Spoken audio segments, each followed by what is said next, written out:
evening, we took the decision to accept that new request in order to prevent Iran firing missiles across the region, killing innocent civilians, putting British lives at risk, and hitting countries that have not been involved. To be clear, the use of British bases is limited to the agreed defensive purposes. We are not joining the US and Israeli offensive strikes. The basis for our decision is the collective self-defence of long-standing friends and allies and protecting British lives. It is in accordance with international law, and we've produced a summary of our legal advice, which clearly sets this out. We will keep the decision under review. Mr. Speaker, we are not joining the strikes, but we will continue our defensive actions in the region. France and Germany are also prepared to enable US action to destroy Iran's capability to fire missiles and drones from source. I've been in close contact with President Macron and Chancellor Merz in recent days, as well as President Trump and leaders across the region to that end. Mr. Speaker, be in no doubt, the regime in Iran is utterly abhorrent. In January, they murdered thousands of their own people, the full horror of which is still hidden from the world. For decades, they have sought to destabilise the region and export terror around the world. Their proxies in Yemen have targeted British ships in the Red Sea. They facilitated Russia's attacks in Ukraine. The regime's tentacles have even reached these shores, posing a direct threat to Iranian dissidents and to the Jewish community. Over the last year alone, Iran has backed more than 20 potentially lethal attacks on UK soil, each of which, Mr. Speaker, we have foiled. So it's clear the Iranian regime must never be allowed to get their hands on nuclear weapons. That remains the primary aim of the United Kingdom and our allies, including the US, and ultimately this will have to be achieved at the negotiating table. Mr. Speaker, in this dangerous moment, our first thoughts are with our citizens in the region, friends, family members and constituents. I recognise the deep concern that the situation is causing for those involved and for communities across the country. We're asking all British citizens in the region to register their presence so we can provide the best possible support, and to monitor the Home Office travel advice, which is being regularly updated. Across much of the region, airspace remains closed, and local authorities are advising individuals to shelter in place. The situation on the ground may remain challenging for some time, so we're sending rapid deployment teams to the region to support our British nationals on the ground. And we're in close contact with the travel industry and governments in the region, including with our friends in the UAE, given the concentration of British nationals in that country. And we're looking at all options to support our people. We want to ensure that they can return home as swiftly and safely as possible. The FCDO phone lines are open to provide consular support, and ministers are available to meet MPs to discuss any individual cases. Mr. Speaker, we're also reaching out to communities across the United Kingdom, including Muslim and Jewish community organisations, and we're making sure that sites across the country, including places of worship, have appropriate protective security in place. Mr. Speaker, the situation in the region is developing rapidly, so we will continue to update the House in coming days. Mr. Speaker, I've spoken recently about the toll that global events are taking here at home.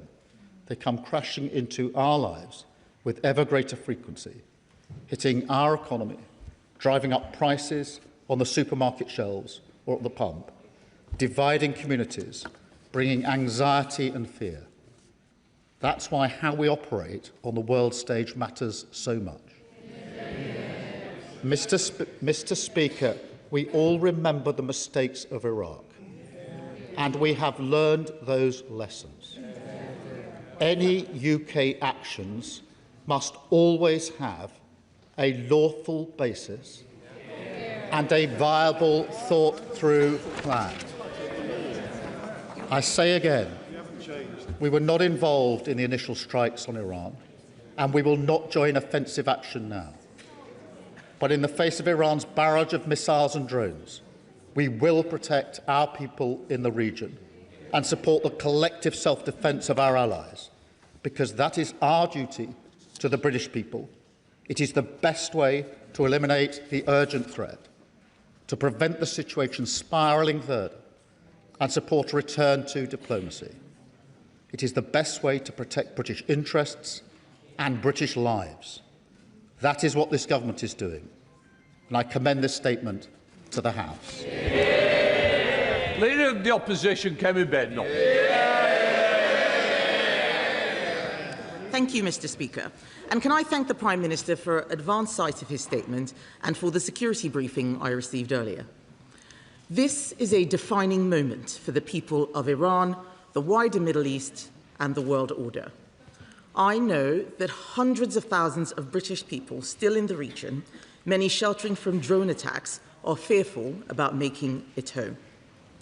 I agree with the Prime Minister that everyone in the region should follow FCDO advice and register their presence with the British Embassy. Can the Prime Minister confirm whether he is making contingency plans for a potential evacuation of UK citizens and what stage the operational planning is at? Let me also, Mr. Speaker, pay tribute to our brave service personnel stationed in British bases in the region. I know that this will be an anxious time for them and their families. They all have our support. Mr. Speaker, we stand in solidarity with our allies, including Bahrain, the UAE, Saudi Arabia, Kuwait, who, along with others, have been on the receiving end of unprovoked aggression. On Saturday, our allies, the United States and Israel, took targeted action against the Iranian regime, a regime which for decades has been brutally repressing its own citizens, whose leader had the blood of hundreds of thousands of Iranians on his hands and of countless others around the world killed by Iranian proxies. This regime is the world's foremost sponsor of international terrorism. It seeks to annihilate the world's only Jewish state. It has said so repeatedly, and we should take despots at their word. It is a regime whose apparatchiks chant death to Britain. It has attacked British nationals and conducted multiple plots on British soil, as the head of MI5 has warned. It is manufacturing drones en masse for Russia, drones which are raining down on innocent Ukrainians. And it continues to try to develop nuclear weapons in flagrant violation of international agreement, nuclear weapons which, if obtained, would be an existential threat for this country. The outcome of Ayatollah Khamenei's death will, we hope, be a safer Middle East and a safer world, with the future of Iran back in the hands of the Iranian people. But that outcome is not yet guaranteed. On Saturday, our allies in Canada and Australia immediately backed the action taken by America against this despotic regime in Tehran. And I have made it very clear that the Conservative Party also stands behind America taking this necessary action against state-sponsored terror. But over the weekend, statements from the government and the Prime Minister provided no such clarity.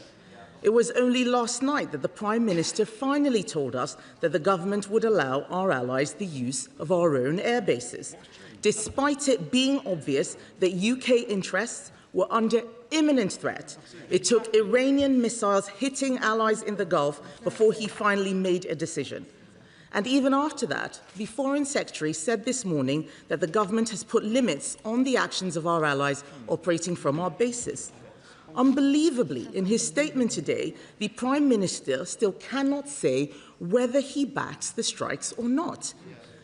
Today, the President of the United States has taken the extraordinary step of rebuking the Prime Minister publicly, saying he took far too long to grant access. We are told that this dither and delay is because of concerns over international law, but I am afraid that explanation simply does not hold. International law didn't prevent our allies from clearly and unequivocally stating whose side they were on. You don't need international law to say whose side you're on. It has not prevented British governments in the past from supporting strikes which we knew to be right. As the Shadow Attorney General has said, if the doctrines of international law are unable to restrain Iranian terrorism and mass murder, if they tie the hands of democracies while forcing us to stand and watch Iranian atrocities, international law will have failed. It will have become a fundamentally immoral system of law. Why is it that under this Prime Minister, international law always seems to be at odds with our national interest? Why is it that we are giving away? Why is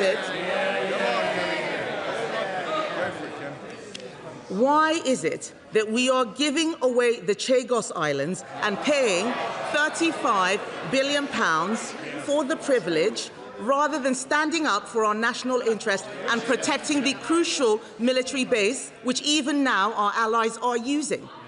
We in this House are elected to stand up for Britain's national interest, and where the government is doing the right thing, we will always back them. So let me reiterate our offer that if the government brings forward legislation to fast-track banning the IRGC, we will support them. But let me ask the Prime Minister, what national interest was served by refusing to help our allies for so long, particularly when we so need American support to protect Ukraine's and Europe's security? Are we going to see new UK military capabilities deployed to protect our security partners, our bases, including in Cyprus, and British nationals in the region? And will the Prime Minister ensure the Chancellor uses the Spring Statement tomorrow to set Britain on a clear path to 3% of GDP on defence spending? There is no point wanting action to make the world a safer place, but being too scared to do anything except stand by and watch others. Mr. Speaker, our national interest and national security must be front and centre. The Conservative Party will always work with our allies to make the world a safer place.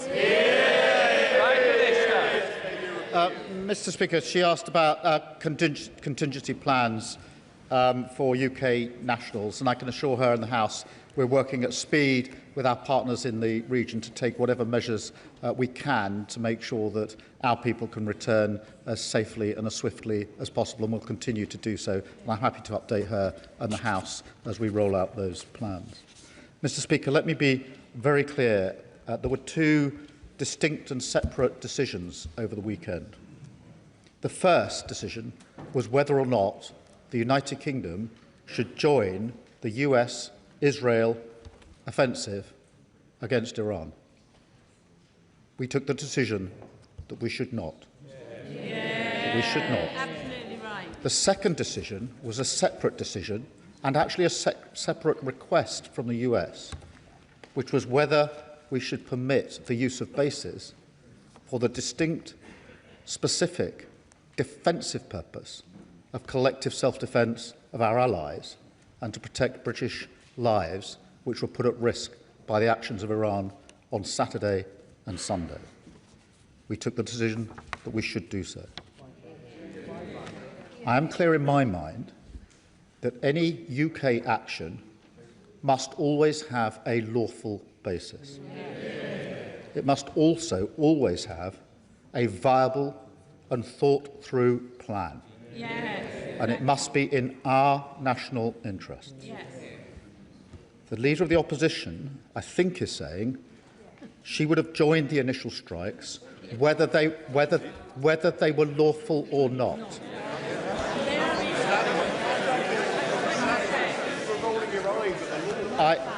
I noticed she didn't say the Shadow Attorney General said they would have been lawful, just that the law should be changed. Yes.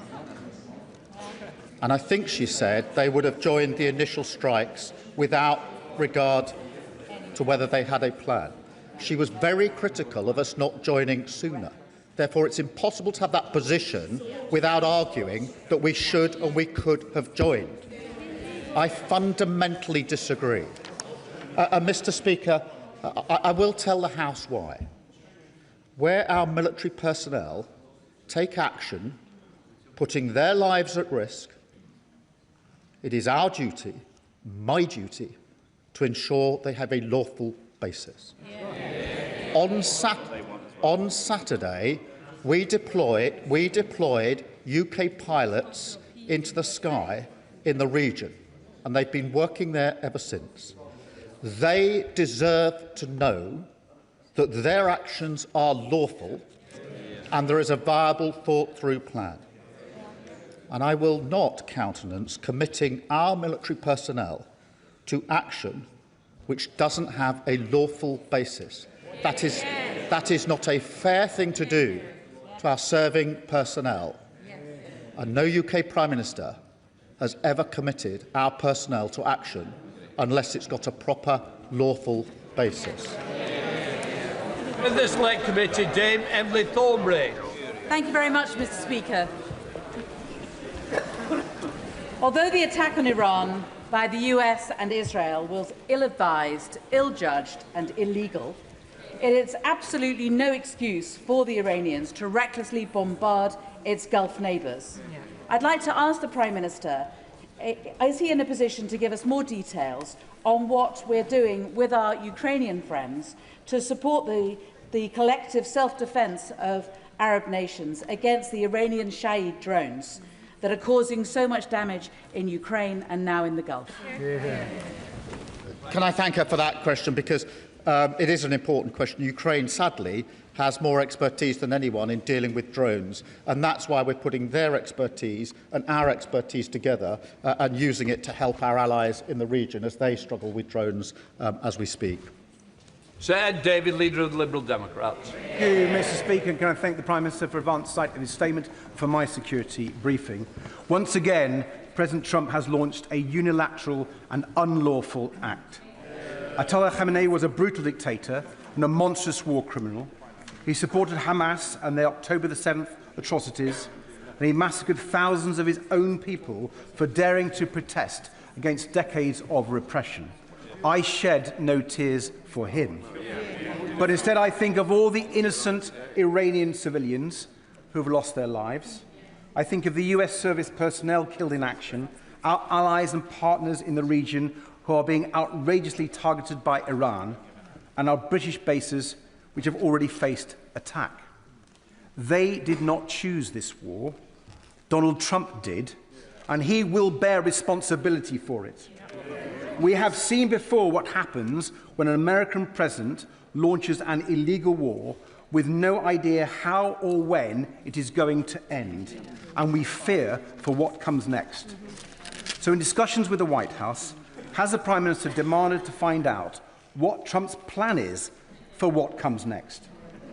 Does the Prime Minister understand that when he fails to stand up to Trump, especially when he breaks international law, it makes our country less safe? And how will the Prime Minister be sure that defensive operations from UK bases will not become offensive? And in rightly protecting our allies in the region, can we be assured by the Prime Minister that he won't follow Trump's lead down a slippery slope into a protracted conflict? And finally, Mr. Speaker, we rightly expect our brave armed forces to protect British citizens around the world in crises like this. But that includes tax exiles like Isabel Oakeshott and washed-up old footballers who mock ordinary people who stay in the UK and pay our taxes here.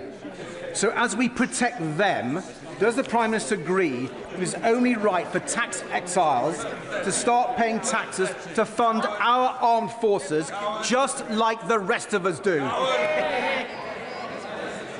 Well, can I thank you for his question and agree that the response of Iran has been outrageous, particularly hitting countries which played no part in the strikes on them.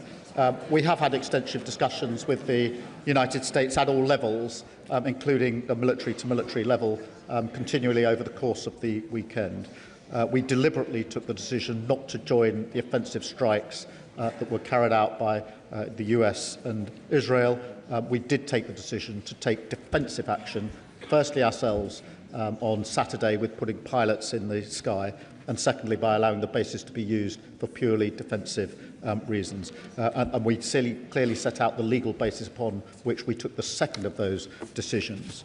And in relation to the limits, they are limited to defence, and that is the base upon which we've agreed the basing. And in relation to his last point, I want to be clear that it is my duty, our duty, to protect all UK nationals in the region, and we will endeavour to do everything we can in order to do so. Chair of the Defence Select Committee, Tammanji Singh Desai.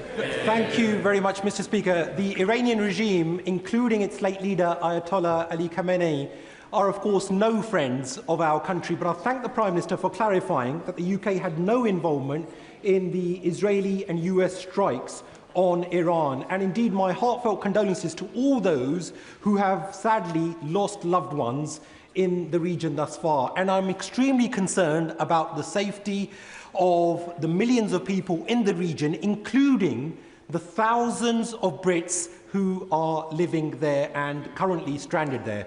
So can the Prime Minister please confirm what steps are being taken to ensure their safety, especially from the one-way attack drones? What steps are being taken to help evacuate those Brits who are stranded and want to come back to the UK? And what steps are being taken with our allies to help de-escalate the situation? In relation to the protection of our citizens, obviously we're still operating and we will continue operating defensively in the air in the region, taking out the missiles and the drones and the strikes, and we have permitted the US basing specifically for the purpose of taking out Iran's ability to launch the strikes in the first place, and the US has the capability to do that in particular. On the question of our citizens and their desire, understandably, to return home as swiftly and safely as possible, we're doing all that we can, working very closely with our partners in the region, and I would ask all those in the region to register their presence so we can give them the best advice as quickly as possible as to how we can keep them safe and bring them home as quickly as possible. Father of the House, Sir Edward Lee. Well, whilst many of us believe that we should be guided by the law of national self-interest, not so-called international law, does the Prime Minister agree that we are right to be cautious in this matter, that the British public will warmly support him in defending British people and bases, but they're very sceptical about being dragged into the cesspit of Middle East politics? They remember Iraq, which some of us voted against. They remember all the arguments about weapons of mass destruction. What evidence, actually, is there that Iran was on the cusp of acquiring nuclear weapons? And since when has regime change from the skies ever changed the regime? Let me thank him for his question. This government does not believe in regime change from the skies, and I thank him for his question. The lessons of history have taught us that it is important when we make decisions like this that we establish there is a lawful basis for what the United Kingdom is doing. That is one of the lessons from Iraq. And that there's a viable, thought-through plan with an objective that can be achieved or has a viable prospect of being achieved. That is the principles that I applied to the decisions that I made over the weekend. They're the principles I applied to the decision not to get involved in the offensive strikes of the US and Israel. They're also the principles I applied separately to the separate decision and a separate request from the US to be able to take defensive action in order to hit the launchers for the missiles that are currently going into allies, countries in the region, and currently threatening our citizens and our service personnel. And I stand by both of those decisions. I repeat, I am not prepared to commit our military service people to action unless I am sure that what they're doing is lawful and has a viable basis. We can discuss what the law is on another occasion, but the law is what it is, and they deserve to know that their Prime Minister cares and pays attention to whether what I'm asking them to do is lawful, and I will always do that. Diane Abbott, Mother of the House. The Prime Minister will be aware that very many of our constituents remember the Iraq War.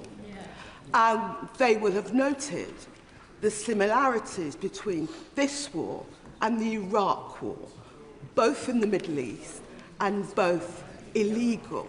Of course, this regime, the current regime in Iran, is a horrible regime, violent, murderous, and a threat to international order. But does he accept that our constituents are not prepared to see this country dragged into another war, even in the nature of the Iraq War? Can I thank her and assure her that we do need and have learnt the lessons of Iraq, which is why I've been so clear there must be a lawful basis and a viable, thought-through plan. In relation to our nationals, I think everybody and all of our constituents would expect our government to take action to protect British nationals. We have 300 British nationals in the region. They are at risk. We've already seen strikes on hotels and airport, hotels where our British nationals have been staying. We've had strikes near military bases within hundreds of yards of our personnel. It's our duty to take the action that we can take and will take to protect them. Sir Oliver Dowden. Thank you, Mr. Speaker. Given that the Prime Minister has outlined that the Iranians attacked a United Kingdom sovereign base at Akwateri, why does that not form the basis for legal military action against the Iranians, not just hosting US forces on our bases, but taking direct action at source against the launch of such missiles, as we did in relation to the Iranian proxies, the Houthis, in previous conflicts that he supported? Moreover, given the Iranians' ability to exercise malign influence on the streets of this country, what reassurances can he give the House and the public at large about coordination across our intelligence and security capabilities to address this heightened threat on our streets? In relation to the second point, can I tell him there is coordination going on for that very reason? As I set out in my statement, there have been 20 Iranian-backed plots to take action on our streets, all of which have been thwarted, and I pay my respect to our security and intelligence services in the work that they do. In relation to the point he makes, there were two separate decisions made over the weekend. We are in the sky taking action defensively on our allies. Among the reasons we agreed to the request from the US yesterday is because they have the capability to take the missile launchers out in Iran, and that is why we gave them the permission to use our bases in order to reduce the threat to our citizens. Thank you, Mr. Speaker. The Prime Minister has spoken about possibly repatriating British citizens in the region. Can he tell us whether this will be through the MOD, and if so, who will foot the bill? Will it be the MOD, the Treasury, or those who are being repatriated? We're working across all departments in relation to repatriation, and at the moment we're simply focused on working with our allies to get a plan together to get people out in the first place and to do it as quickly, safely as possible, and there's no intention to charge people for that. Sir Andrew Mitchell. Thank you, Mr. Speaker. The Prime Minister's reaction at the end of last week appeared to many to be both anemic and disappointing, and at variance with the other Five Eye nations. Yeah. Will he read the analysis of the shadow attorney, the noble and learned KC Lord Wolfson, which shows not only that British active engagement and support is within international law, but that those who seek to use international law to constrain us in these circumstances have the effect of leaving tyrants and murderers in place to continue perpetrating their vile deeds with impunity? Excellent.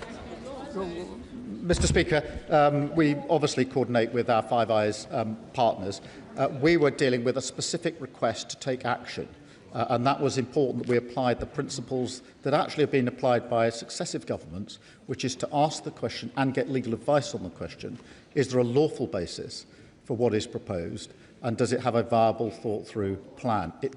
It's not a legal question. It's about exposing our military personnel to action that risks their lives, making sure that it is lawful before we ask them to do that. I think that is the duty of the Prime Ministers, and previous Prime Ministers have taken exactly the same approach. I will, of course, read the Shadow Attorney's advice, but I'm very clear in the advice that I received, and I will not commit our military personnel to unlawful action. That is not what they would expect and deserve. They are entitled to better than that. Donald. As others have mentioned, from Iraq to Afghanistan to Libya, I think many of us know the way this goes. And there are responsibilities on all of our shoulders. And the Prime Minister is right, there needs to be a plan. Has the US President shared with him or consulted with him on what the plan is? Because from our experience, we know it's easy for politicians to start the war and fire the weapons. It's when the shooting ends, the nightmare begins. Yes, exactly. That's why we need clarity of our role as a country, an independent country, not necessarily swayed even by Donald Trump. And can I say to him, when he stood for the leadership of the Labour Party, he very clearly set out that there would be a vote in this House on any decision about military action. Can I ask him to assure us, so that we don't drift into this war as we have in the past, that there will be a vote in this House? Can I thank him? And he's right to urge caution. History teaches us that, and that is why it's important not only that there's a lawful basis, but there is a plan that is viable and thought through. And obviously, we've had discussions at all levels with the US in relation to that. In relation to the decision I took yesterday, I'm very clear what the lawful basis is and what the plan in relation to the protection of our nationals is. On the question he raises about a vote, that is, of course, a vote on offensive action deploying our troops or military, and that is not this situation. Carmike. You will recall that in 2003, this House voted to support George Bush's war in Iraq, and that 10 years later then we voted against supporting Barack Obama's intervention in Syria. I believed and still believe that on both occasions we made the wrong decision, but it was of critical importance for the political and even the social cohesion of this country that these should be decisions made in this chamber. Mr. Speaker, the people of the United Kingdom will not support an intervention that does not have a clear objective and a clear plan for post-conflict period. Will the Prime Minister be guided by these principles, and will he ensure that this House is given its place in whatever is handed to us in the weeks and months to come? Well, of course, this House must hold accountability and debate on this issue. But just in relation to the vote, there is no convention for a vote in relation to defensive action, only offensive action. And nor could there be, realistically. Defensive action has to be taken at very swift notice. On Saturday morning, I had to take the decision to deploy our pilots to the sky in order to defend our UK nationals. There is no way we could have waited for a debate or vote in the House. Equally, last night I had to take a decision about the deployment and use of bases, and to do that when it was important to do it as a matter of some urgency. But I agree with him, there must be a full debate in the House, but actually the vote in the House is in relation to deployment of military personnel for offensive action, and that is something I have advocated. Abdusam Mohammed. Mr. Speaker, I have constituents and family in the region, all terrified about what may come next. The world is infinitely a more dangerous place today than it was last week. Trump and Netanyahu chose to throw away diplomacy and launch a direct attack on Iran, an attack which, as the Prime Minister has said, can never be justified under international law. Equally, Iran's indiscriminate attacks on airports and hotels across the Gulf are also flagrant violations of sovereignty and clear breaches of international law. Does the Prime Minister recognise that this regime change attempt, like so many others before it, will only result in years of instability and conflict in the region? And what assurances can the Prime Minister give that the UK's involvement will remain in defence and will not turn into full-scale military involvement as we saw in Iraq and Afghanistan and Libya? Can I thank her for her question and be absolutely clear about the basis upon which the request was acceded to yesterday? It was the collective self-defence of our allies and the protection of British nationals. That remains the case. If it changes, I'll of course make a different decision and inform the House, and therefore she can rest assured that that's the basis of the action that we've taken and will remain the basis of the action that we've taken. Sir Jeremy Hunt. Thank you, Mr. Speaker. British influence in the Middle East is directly linked to the strength of our military and our willingness to use it. When he took office, the Prime Minister rightly increased defence spending, but that sum is now widely thought to be too little and taking too long. So will he unblock the argument between the Treasury and the Ministry of Defence so that this House can always have confidence that we will maintain a military formidable enough to defend our borders, our interests and our values? Yes, we're working at speed on that, and it's an important point, and it's important that we do so. I would remind the party opposite that they hollowed out our armed forces. It was this government that increased defence spending in the course of this Parliament. Rogan. Thank you, Mr. Speaker. Over the weekend, I passed through Dubai Airport, and along with thousands of other people and many of my own constituents, as it turns out, boarded a flight home. Shortly after leaving, we heard the news that this attack had happened. And my immediate thoughts went to the people that were still in the airport, that were then grounded and stuck there, not knowing where to turn or what was going to happen. Now, rather than the blatant aggression and angry sneers that we're seeing from some of the opposition, would the Prime Minister agree that what we need in this situation is calmness and a clear and strategic plan? That is what our constituents want. Can I thank, and I'm sure that's what our constituents do want.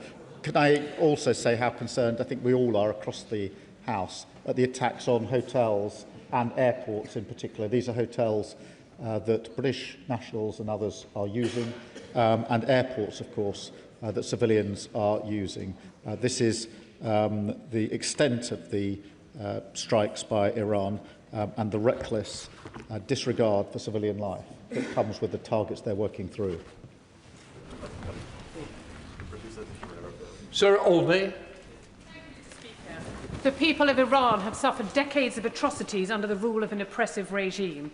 However, as we've seen from Iraq and from Libya, the removal of an evil head of state without a future plan for governance can lead to countries becoming failed states. So while I welcome the Prime Minister's reluctance to involve the UK in another protracted war in the Middle East, I remain unclear on the government's vision for the region.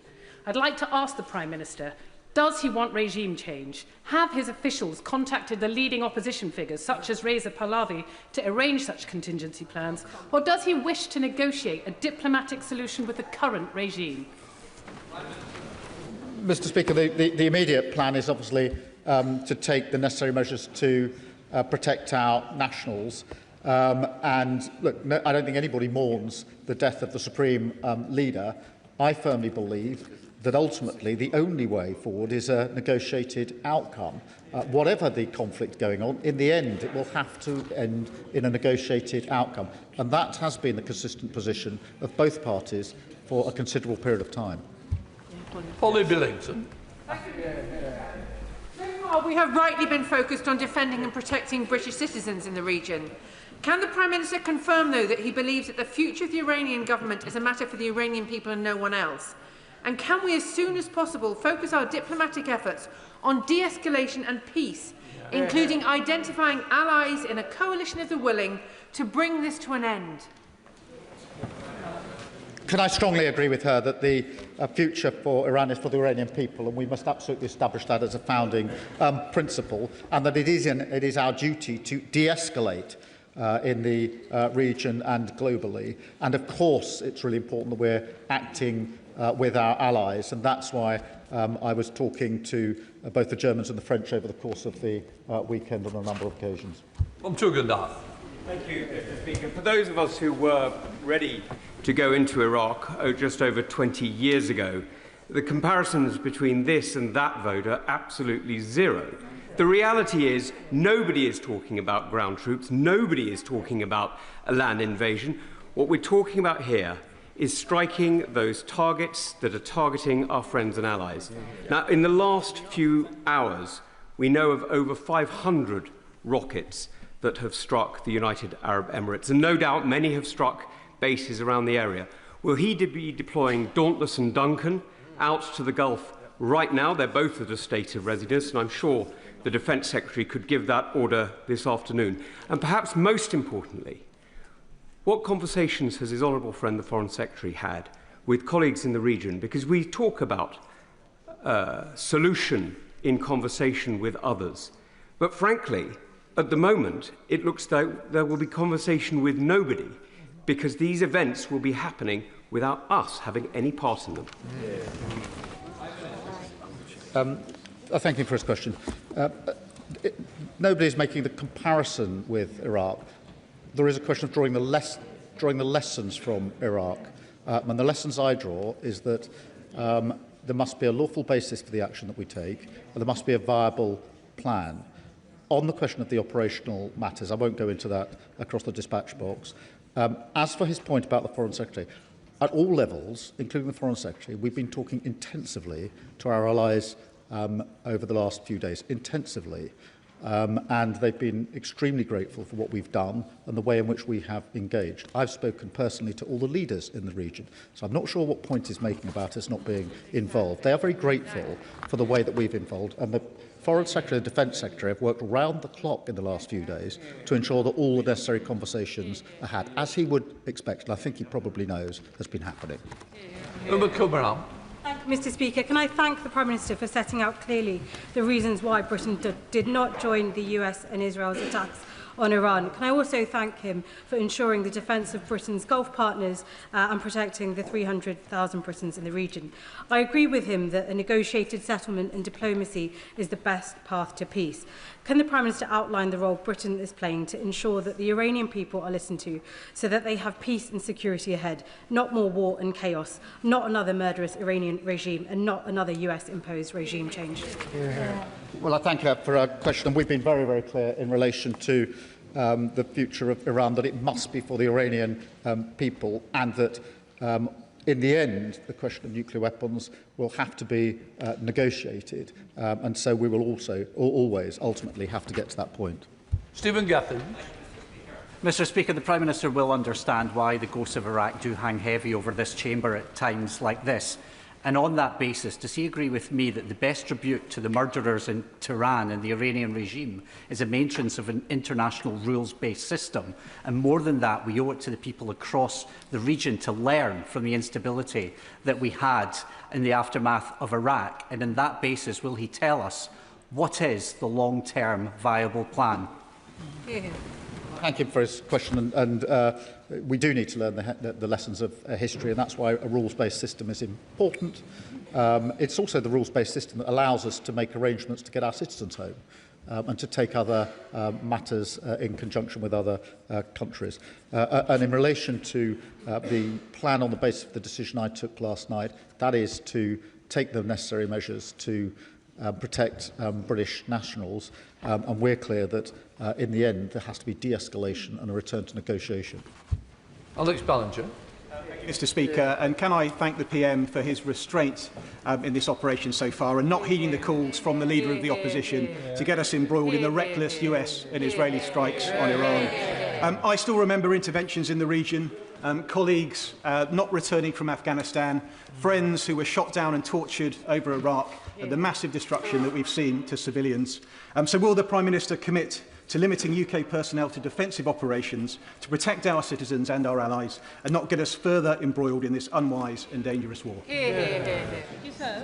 Yes, I can, and I can absolutely assure him and the House that there will always be a lawful basis for any actions that we take, and there must be a viable plan for it. Rebecca Smith. Speaker, over the weekend I heard from families in my constituency whose loved ones, also my constituents, are amongst the 300 service personnel in Bahrain who are within metres of the Iranian missile strike. Now, given we have known about the US force build-up in the region for some time, why did the activity to decommission HMS Lancaster in Bahrain continue? And I trust this is not an operational question. Will the works be paused and service personnel withdrawn until the threat status has been downgraded? Well, I thank her for her question. In relation to her constituents, can I ask her, if they haven't already done so, to ask them to register their presence as quickly as possible so that we can give them the necessary advice, because this is about how we get people coming out in the coming days. There are obviously wider questions in the region, but it is very important that we take the necessary measures in the coming days. Imran Hussain. Thank you, Mr. Speaker. Afghanistan, Iraq, Libya, Syria, Yemen, and now this illegal war on Iran. The reality is, time and time again, we are dragged into conflicts that are illegal, make the region less stable, and result in devastation and the deaths of hundreds of thousands of innocent men, women and children. Have we not learned the lessons from the past? So will the Prime Minister make it clear from that dispatch box, firstly, Britain is not Trump's poodle, and never again will we be a launch pad for illegal and endless wars that have no plan and no end, and will he make it clear that any final decision will be made by this House? Can I thank him for his question and give him and the House my assurance that I will always act in the British national interest? That's the basis of the two decisions I took this weekend. Mr. Speaker, will the Prime Minister confirm the exact limits of defensive operations and guarantee that these limits won't change? And will the UK withdraw consent to use our base if there are proof that they are being used to carry out offensive missions by the US? The basis is collective lawful defence in relation to our allies. The purpose is to take out the ability of Iran to carry out the strikes that are currently being carried out across the region and threatening British nationals, and the actions from our bases will of course be monitored, as she would expect. Thank you, Mr. Speaker. Firstly, can I associate myself with the comments of the Prime Minister in giving thanks to our brave armed forces who are serving right now? I have constituents in South Derbyshire, and I'm sure we all do across the country, who look at their TV screens and at their social media and see some world leaders who appear reckless, both internationally and domestically, overseeing what looks like state-sponsored murder of people in their own country. So can I thank him for his cool head in this engagement, and can I please implore him to continue exactly as he is, taking all the evidence into account and making decisions that are within the law and putting the interests of our British citizens, both in the countries that are under attack and in the region and at home, at first and foremost. Can I thank her for her question? I've set out the principles on which I've taken the decisions that I've taken this weekend. We keep uppermost in our mind the protection of our citizens and nationals who are in the region. There's 300,000 of them. They are at risk, and it's very important that we do everything we can to keep them safe and secure. Richard Tice.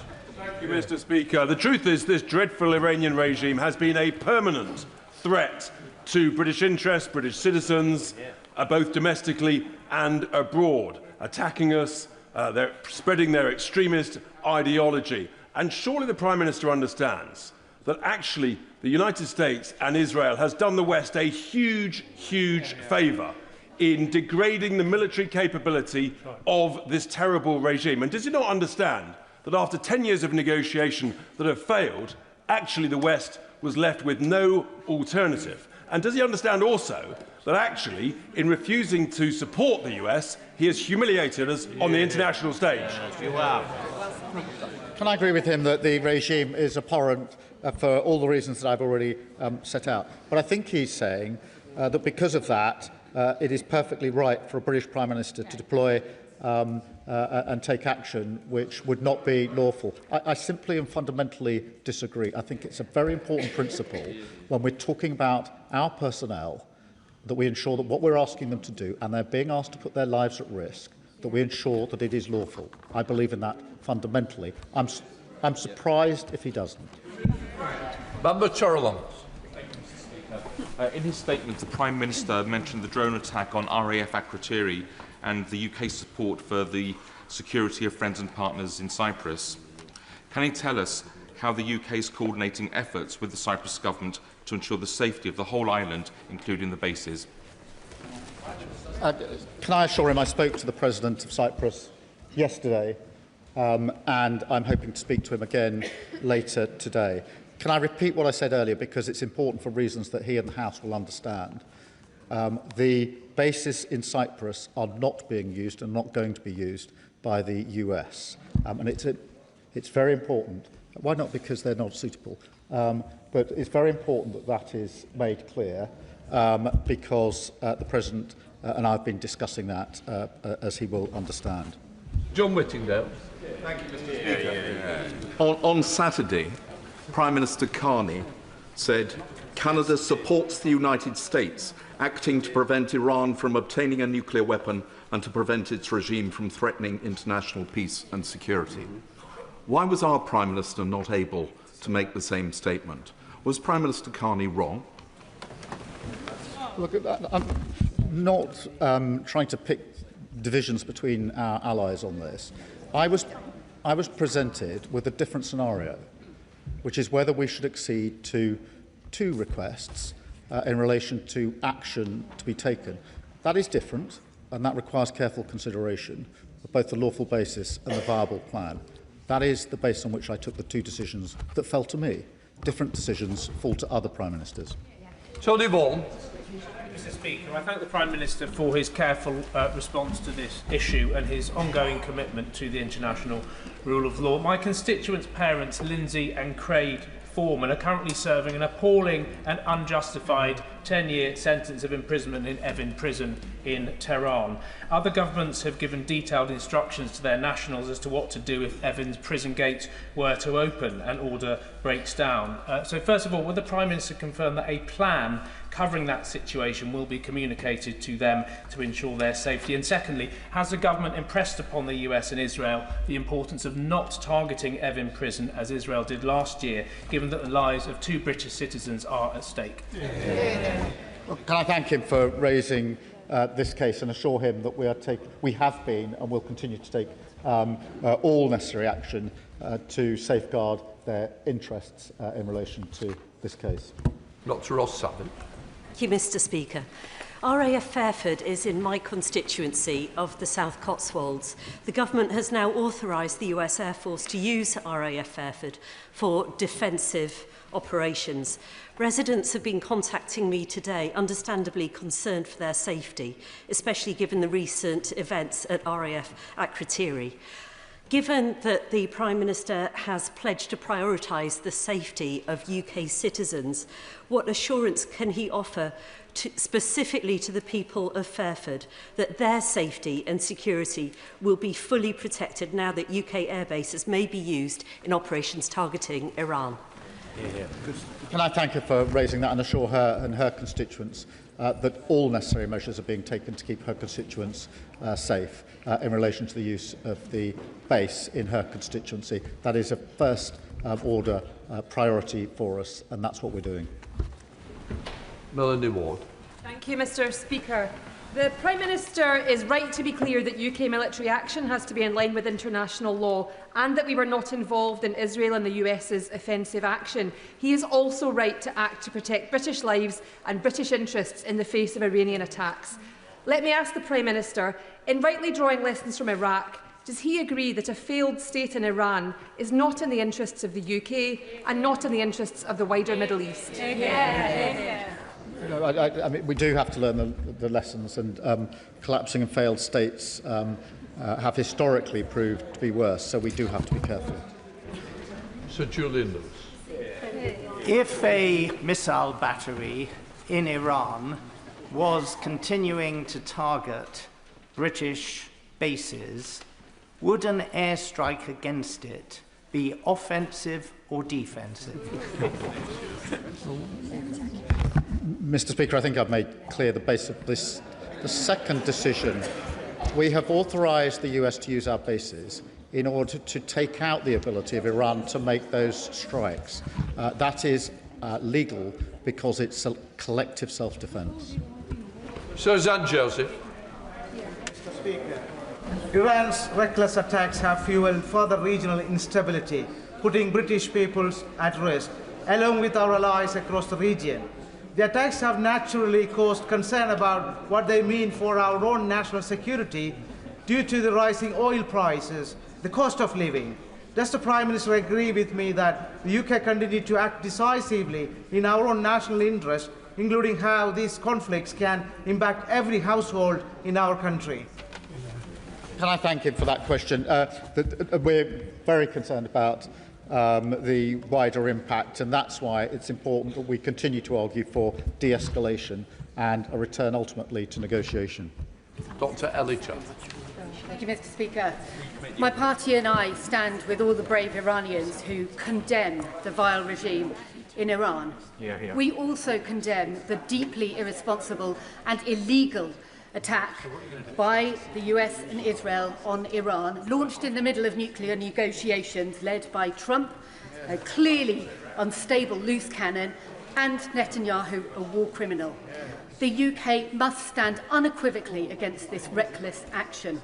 So will the Prime Minister publish the legal advice he received on the initial American and Israeli strikes, not just the more recent advice on the defensive posture? And will he commit to a vote in this House on any UK involvement in this war?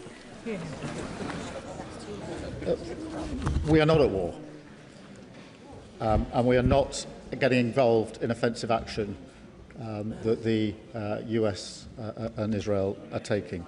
We've published a summary of the legal advice in relation to the decision that we took last night.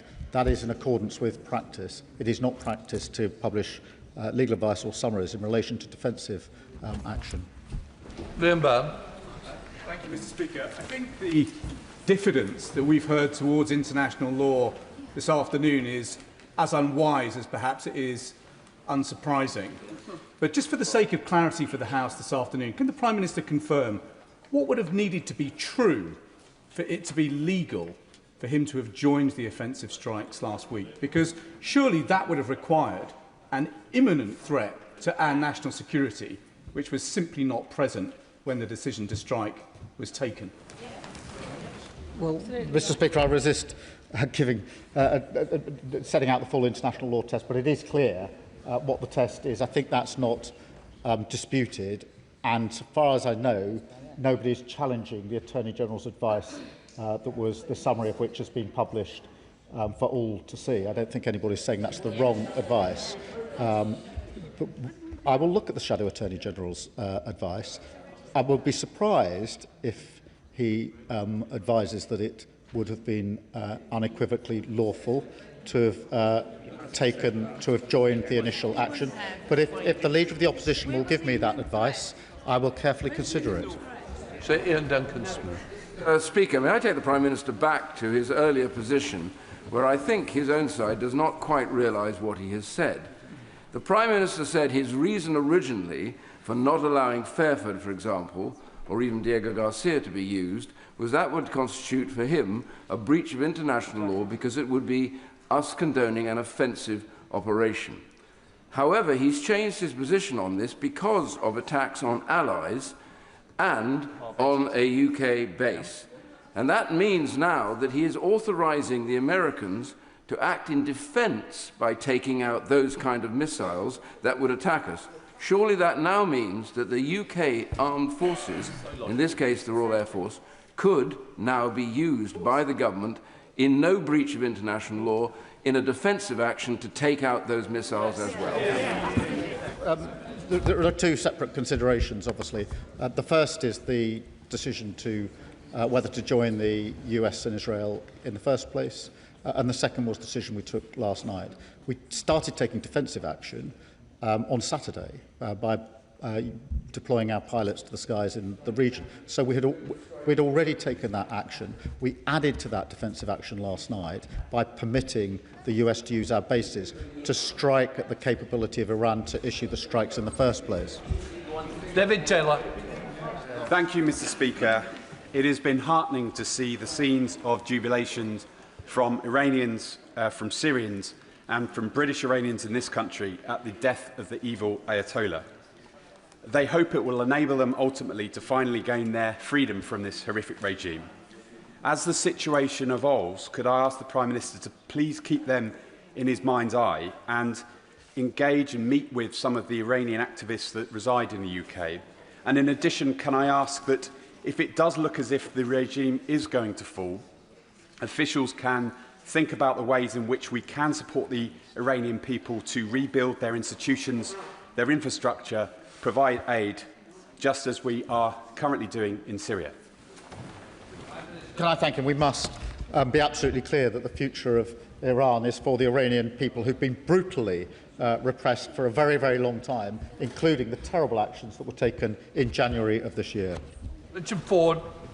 Mr. Speaker, in his statement, the Prime Minister explained his disagreement with the US President about UK participation in the initial strikes, and I commend that decision. When the UK refused to participate in US interventions in Vietnam and Grenada, Harold Wilson and Margaret Thatcher kept their disagreements private, but that's difficult to do with Trump. But crucially, over Vietnam and Grenada, the UK stayed out. Can the Prime Minister assure the House that in the case of Iran, the UK isn't going to get dragged into this war on the basis of collective self-defence in support of allies in the Gulf? Well, I hope I've set out my position clearly and the reasons behind my decision. That is the basis upon which we made the decision last night. We'll keep it under review, and if it changes, I'll come back to the House. Yasmin Qureshi. Thank you, Mr. Speaker. We've heard this language before. Military intervention dressed up as necessity or out of humanitarian concern. Libya, Iraq, and the list goes on. All of those led to devastating consequences of people who lived there, hundreds and thousands dead, infrastructures destroyed, countries and regions destabilized, and a creation of a refugee crisis. And I hope that all of those who are chomping for this war will welcome the extra refugees that will be coming onto our shores in light of these particular consequences. Article 51 of the UN does not allow for regime change. And I'm so grateful for our Prime Minister for not going and joining in this illegal war by US and Israel. So can I ask the Prime Minister please to continue with this direction so we don't get involved in another illegal war in the Middle East? I can assure her in the House I'll apply the same principles of whether there's a lawful basis and a viable case to the decisions that we take. Shirley Shelbrough. Thank you, Mr. Speaker. I'm sure I welcome the Prime Minister's comments about working with religious communities, trying to ensure safety. But I was appalled, but I'm afraid not shocked, I'm sure the Prime Minister was as well, to see once again the Deputy Leader of the Green Party at the weekend protesting in support of the Ayatollah. And I'm afraid that the Green Party has become a magnet for all of the people that he, quite rightly, kicked out of the Labour Party. And the hatred and the fear that runs through Leeds now, being whipped up at times by Councillor Mothin, is a disgrace. And West Yorkshire Police have begged Leeds City Council at times to have a named person to hire spaces which Leeds City Council run. And they wouldn't do that. And the reason the police wanted that because they can hold somebody responsibly. My Jewish community, Prime Minister, are terrified going into Leeds at the weekend. So may I ask the Prime Minister, will he ensure that he works closely with all policing authorities to ensure that my Jewish community and other communities can be safe? Well, can I thank him for his question? And I think we're all shocked by the actions of the Deputy Leader of the Green Party, perhaps not surprised given their recent turn of direction. And it is important that all of us set our face against anti-Semitism. And I have to say the argument that the Green Party makes that now is the time to get out of NATO and negotiate with Putin over our nuclear weapons is contrary to the British national interest. Chian Mora. Thank you, Madam Deputy Speaker. There are direct flights from Newcastle to Dubai and many Geordies in the region, including in the armed forces. So I want to thank the Prime Minister for the steps he is taking to support and protect them, and particularly to acting within international law. Iran is a murderous, despotic state which has frequently threatened and does threaten UK security. But the sight of bombs raining down across the Gulf will not make my constituents feel more secure, especially when the impact on democracy and human rights in the region, and indeed the Iranian regime itself, is, to put it mildly, unclear. So what steps is the Prime Minister taking to bring this conflict, to help bring this conflict to an end and restore some semblance of security in the region?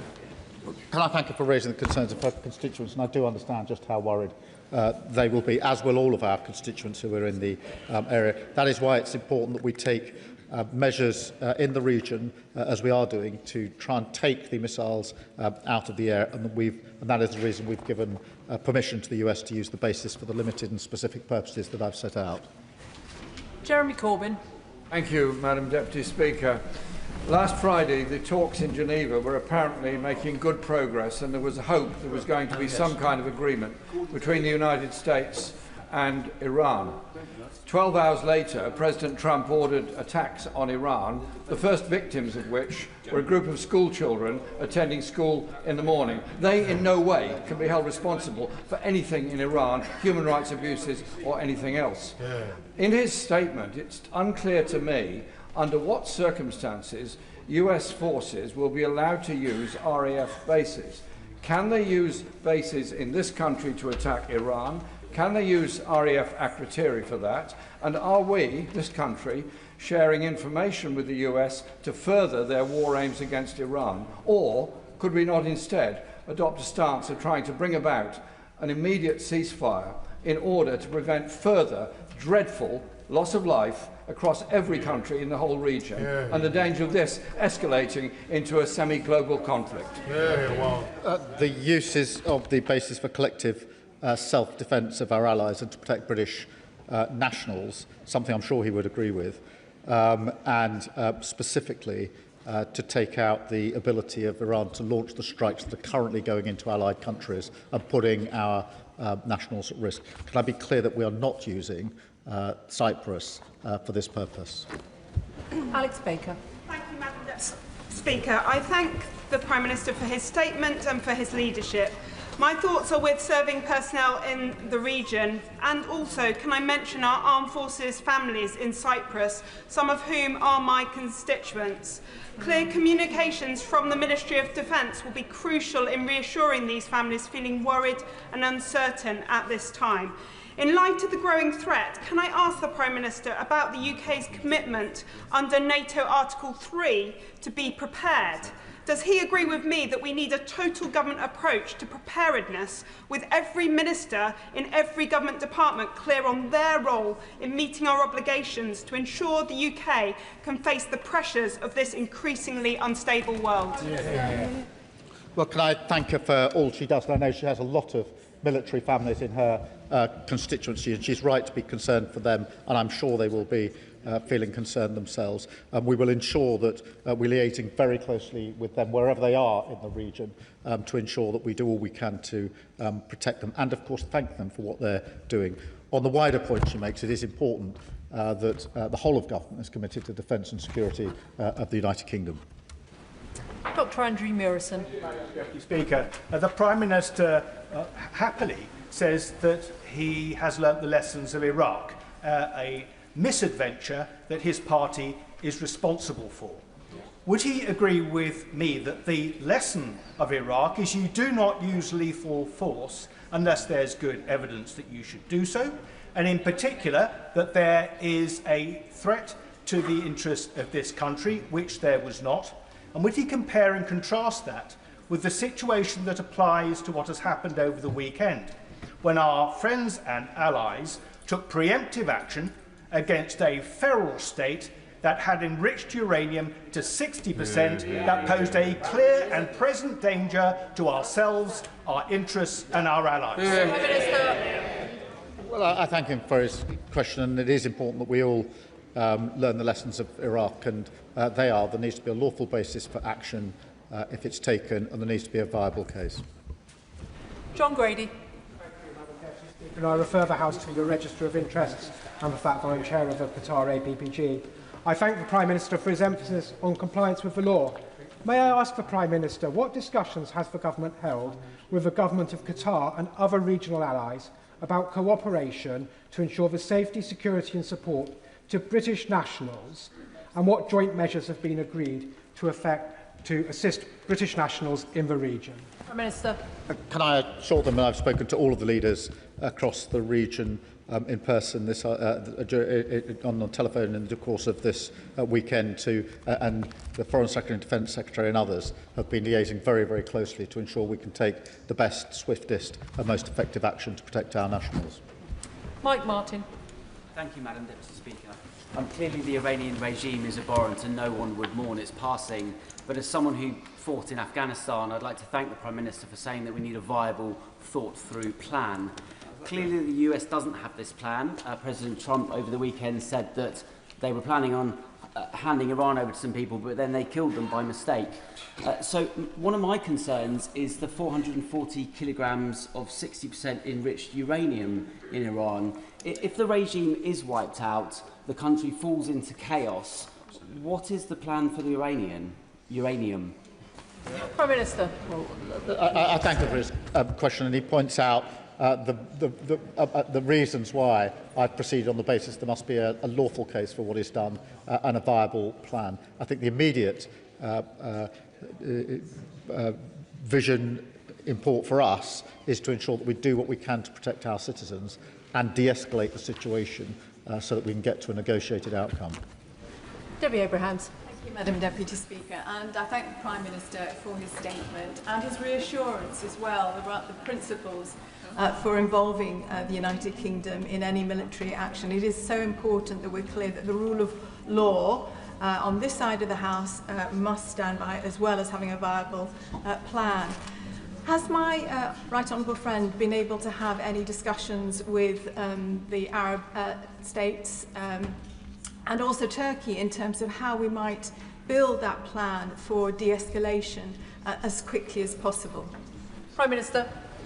Can I thank her for a question and assure her that we've been having discussions all weekend with counterparts in the region to that end, which is how do we rise to the challenge that is currently before us, what action can we take to protect our nationals and our allies across the region, and how do we de-escalate? Lincoln John. Thank you, Madam Deputy Speaker. Can I thank the Prime Minister for his statement? And I agreed with parts of it. I agreed when he said that it's an abhorrent regime. I agreed when he said that British civilians, British service personnel and British sovereign bases have been attacked. And I also agreed with him when he said that you can't shoot all the drones out of the air, you have to attack them at source. But his statement very cleverly then implied two things. His statement implied that we didn't have, in international law, every justification for offensive action against Iran, and he also implied that only the Americans had the capability to do these offensive operations. So would he like to just very clearly, bearing in mind the world's listening, state very clearly that he understands that he would be justified on the basis that we've been attacked in launching offensive operations against our attackers, and secondly, that we have the capability to do so? Prime Minister. I clearly set out the two decisions that I made over the course of the weekend, including the decision on Saturday to start taking defensive action with our pilots in the region, and the decision last night to permit the US to use our bases in order to, for collective self-defence, in order to take out the ability of Iran to launch the strikes in the first place. Andrew Lewin. Thank you, Madam Deputy Speaker. Can I put on record my admiration for the skill and the bravery of our armed forces? We owe them a debt of gratitude now more than ever as they see action. The Prime Minister was absolutely right to say we must learn the lessons from Iraq and all the other conflicts where there has not been a viable end plan. Given that, can he reassure me that the decision to allow the United States to launch operations from our bases will be kept under constant review so that the UK's presence in this conflict remains a defensive one? Prime Minister. Can I give him that assurance? It will be kept under review, and I'll update the House accordingly. Afra Brandreth. Thank you, Madam Deputy Speaker. It's no surprise that drones have become a central element of Iran's response. The Shahed drones they deploy are relatively inexpensive, easy to mass produce and capable of causing significant damage. However, the interceptors we use to bring them down are substantially more expensive. Given the rate at which Iran is deploying these drones against UK assets and our partners, and the scale at which they can be manufactured, this cost imbalance is a growing concern. What steps is the Ministry of Defence taking to develop effective but more cost-efficient countermeasures to address these challenges? And will he now look again at bringing forward the timescale for increasing our defence spending? Prime Minister. She raised an important point, and obviously we're working at pace in order to deal with the drones, and also working with our Ukrainian colleagues who've been facing this for 4 years, and we've been working with them on that. And that's why we are working with them to protect or help to protect allies who are under attack in the region. Nadshaw. Overnight, my constituents have lost the benefit only promised to them last week of savings on energy prices with the attacks on refineries across Saudi Arabia and Qatar. Oil prices have surged and sold, and gas prices to Europe have surged by 52% upwards just in the last few hours. The longer this carries on, it risks escalation and across the Middle East and closer to home. This impacts on the day-to-day lives of the British people through increased energy costs. Can I ask the Prime Minister, firstly, what assessment has the government made on the risk of energy prices to a British household, and what efforts he's making to make sure we can de-escalate sooner rather than later? Minister. Well, she's right to highlight the impact on the day-to-day lives of our constituents, and we're carefully monitoring that, as you would expect, and we're doing all that we can with our allies to de-escalate the situation. Ian Room. Thank you, Madam Deputy Speaker. As a veteran myself, I agree with the Prime Minister that the safety of our armed forces and British citizens should come first with any decision made in the future. Given a rapidly evolving situation, with will the Ministry of Defence now expedite the promised defence investment plan so our industry can get on and make the capabilities that this country needs? Prime Minister. Yes, we're getting on with that as quickly as we can. Barry Gardner. We should all welcome the end of the Iranian regime if it is the end of the regime. Those of us who were in this House for the decision on Iraq needed no convincing then that Saddam's was an evil regime. We needed convincing that the attack was permissible in international law and that there was clarity about the exit strategy. It had neither. The US attack on Iran has neither. But the Prime Minister's broadcast justification of the use of our bases spoke of enabling a defensive strike. Words have meaning. A defensive strike is a contradiction in terms. The usual phrase is a preemptive strike, and in any language, a preemptive strike is an attack. Minister. Well, the use of the bases is to allow the US to use its ability to take out the ability to Iran to launch the attacks in the first place. I think that's relatively clear. David Mundell. Thank you, Madam Deputy Speaker. The Houthis in Yemen have declared their support for Iran, but so far have taken no preemptive action. Given that the UK has previously been willing to take action against the Houthis, if they do become involved, would we be willing to do so again? Prime Minister. Well, I won't get into hypotheticals, but I will reassure him that both when the last government was in and we were in opposition, we supported that action, as was the case when we were in government and they were in opposition. So he can see what the consistent practice is there. Richard Baker. Thank you, Madam Deputy Speaker. The brutality of the Iranian regime is unquestionable, but does the Prime Minister agree with many of our constituents still in the region? Many people will be deeply concerned at the indication from the United States today that it will increase its airstrikes on Iran. Can he assure us he will redouble his efforts to take forward the strategy he has rightly set out today of de-escalation, an action which is in accordance with international law? Prime Minister. Well, can I acknowledge the concern of his constituents, as many of our constituents will be concerned. That is why it's our duty to take measures to protect them first and foremost and to de-escalate the situation. Andrew Rossendale. Thank you, Madam Deputy Speaker. The Prime Minister, I hope, agrees that current events show how vital military infrastructure is in the Middle Eastern region of the world. Yet, at the very moment when Diego Garcia is relied upon as a critical asset, the Prime Minister proposes to transfer sovereignty to Mauritius and lease the airbase back for our use. So, does he not realise what a catastrophic policy this is? And will he abandon this misguided plan and ensure that those islands remain under British sovereignty? Prime Minister.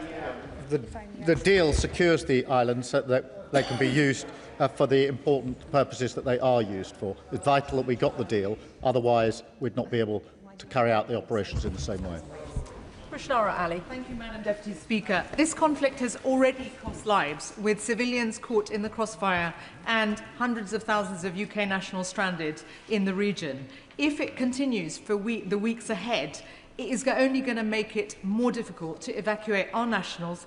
It will cause a humanitarian catastrophe and damage to the world economy. Can the Prime Minister say more about what he will do in the coming days to work with our EU allies and allies in the Middle East to try and bring an end to this conflict and return to diplomatic negotiations to secure peace and security and the protection of civilian lives? Prime Minister. Can I reassure her that we're talking to our allies in the region and to allies in Europe and France and Germany in particular over the course of the weekend to be clear about the principles we're applying and to ensure that we're doing everything we can to de-escalate the situation. Jerome Mayhew. Seeking some clarity from the Prime Minister. Given his initial refusal of permission for the use of bases by the US, is it the view of His Majesty's government that the initial strikes by Israel and the United States were illegal? Prime Minister. Mr. Speaker, the question I was asked and I was answering was what would be the lawful basis for anything the United Kingdom would do.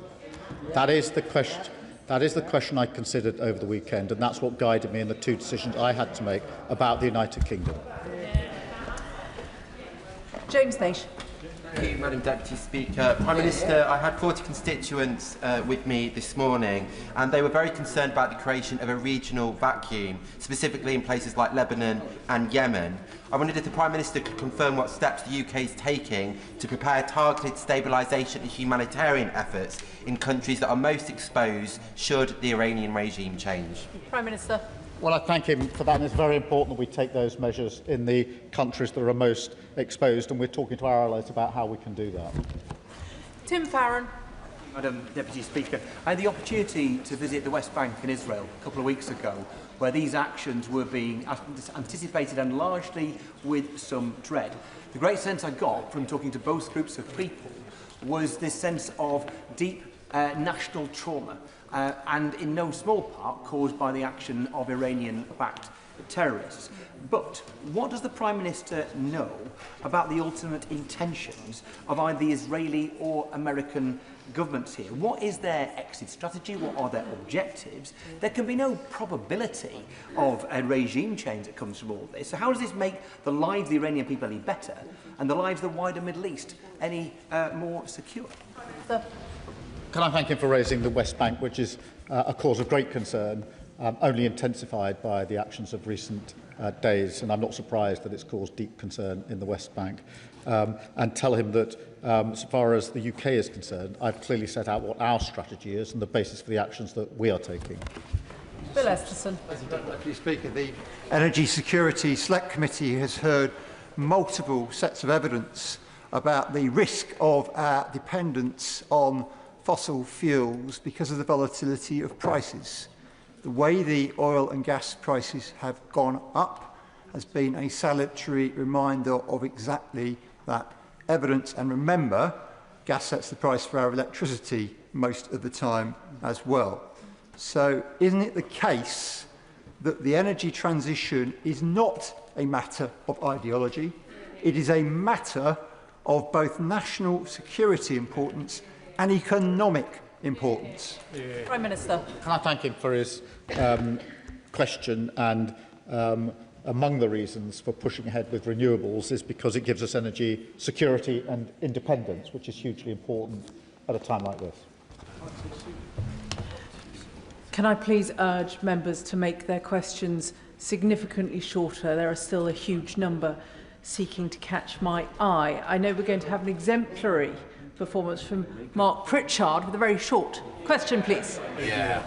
Well, when British children are being bombed in Dubai and when the British military are being attacked in Cyprus, Qatar, in Bahrain, can I ask the Prime Minister why it is that it seems like, and I hope you'll forgive me, he's frozen with indecision, entangled in his own legalese and fretting about his own backbenchers, looking to the left in his own party as much as looking to the Middle East. He will know at that dispatch box that I've supported him time and time again on foreign policy decisions. But I have to say to him today, it is not his finest hour, that he's looking very weak, and that is not in our national interest. Prime Minister. I have been absolutely focused only on British nationals this weekend. That has been the total focus of my attention, and it's a disservice to him to suggest otherwise, really. Absana Begum.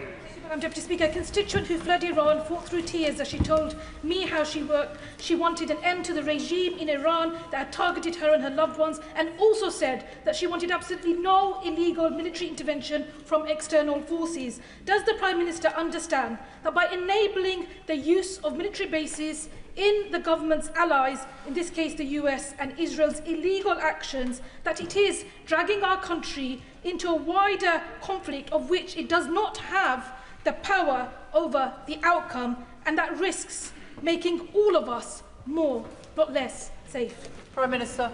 No, our decisions were made to protect British citizens and British nationals, and I stand by that decision. Edward Morello. Deputy Speaker, the Iranian regime is a murderous regime. It is an exporter of terrorism. It is a threat to regional and national security. Its removal is good for British security. It is good for the Iranian people. But what comes next is even more important than what has happened. The Prime Minister has repeatedly said he wants a viable, thought-through plan. Does he think that President Trump has a viable, thought-through plan for what comes next? Prime Minister. Well, Madam Deputy Speaker, we're obviously discussing all matters with the US all of the time. I'm absolutely clear what our plan is and what the basis for our decisions are, and I've set them out to the House.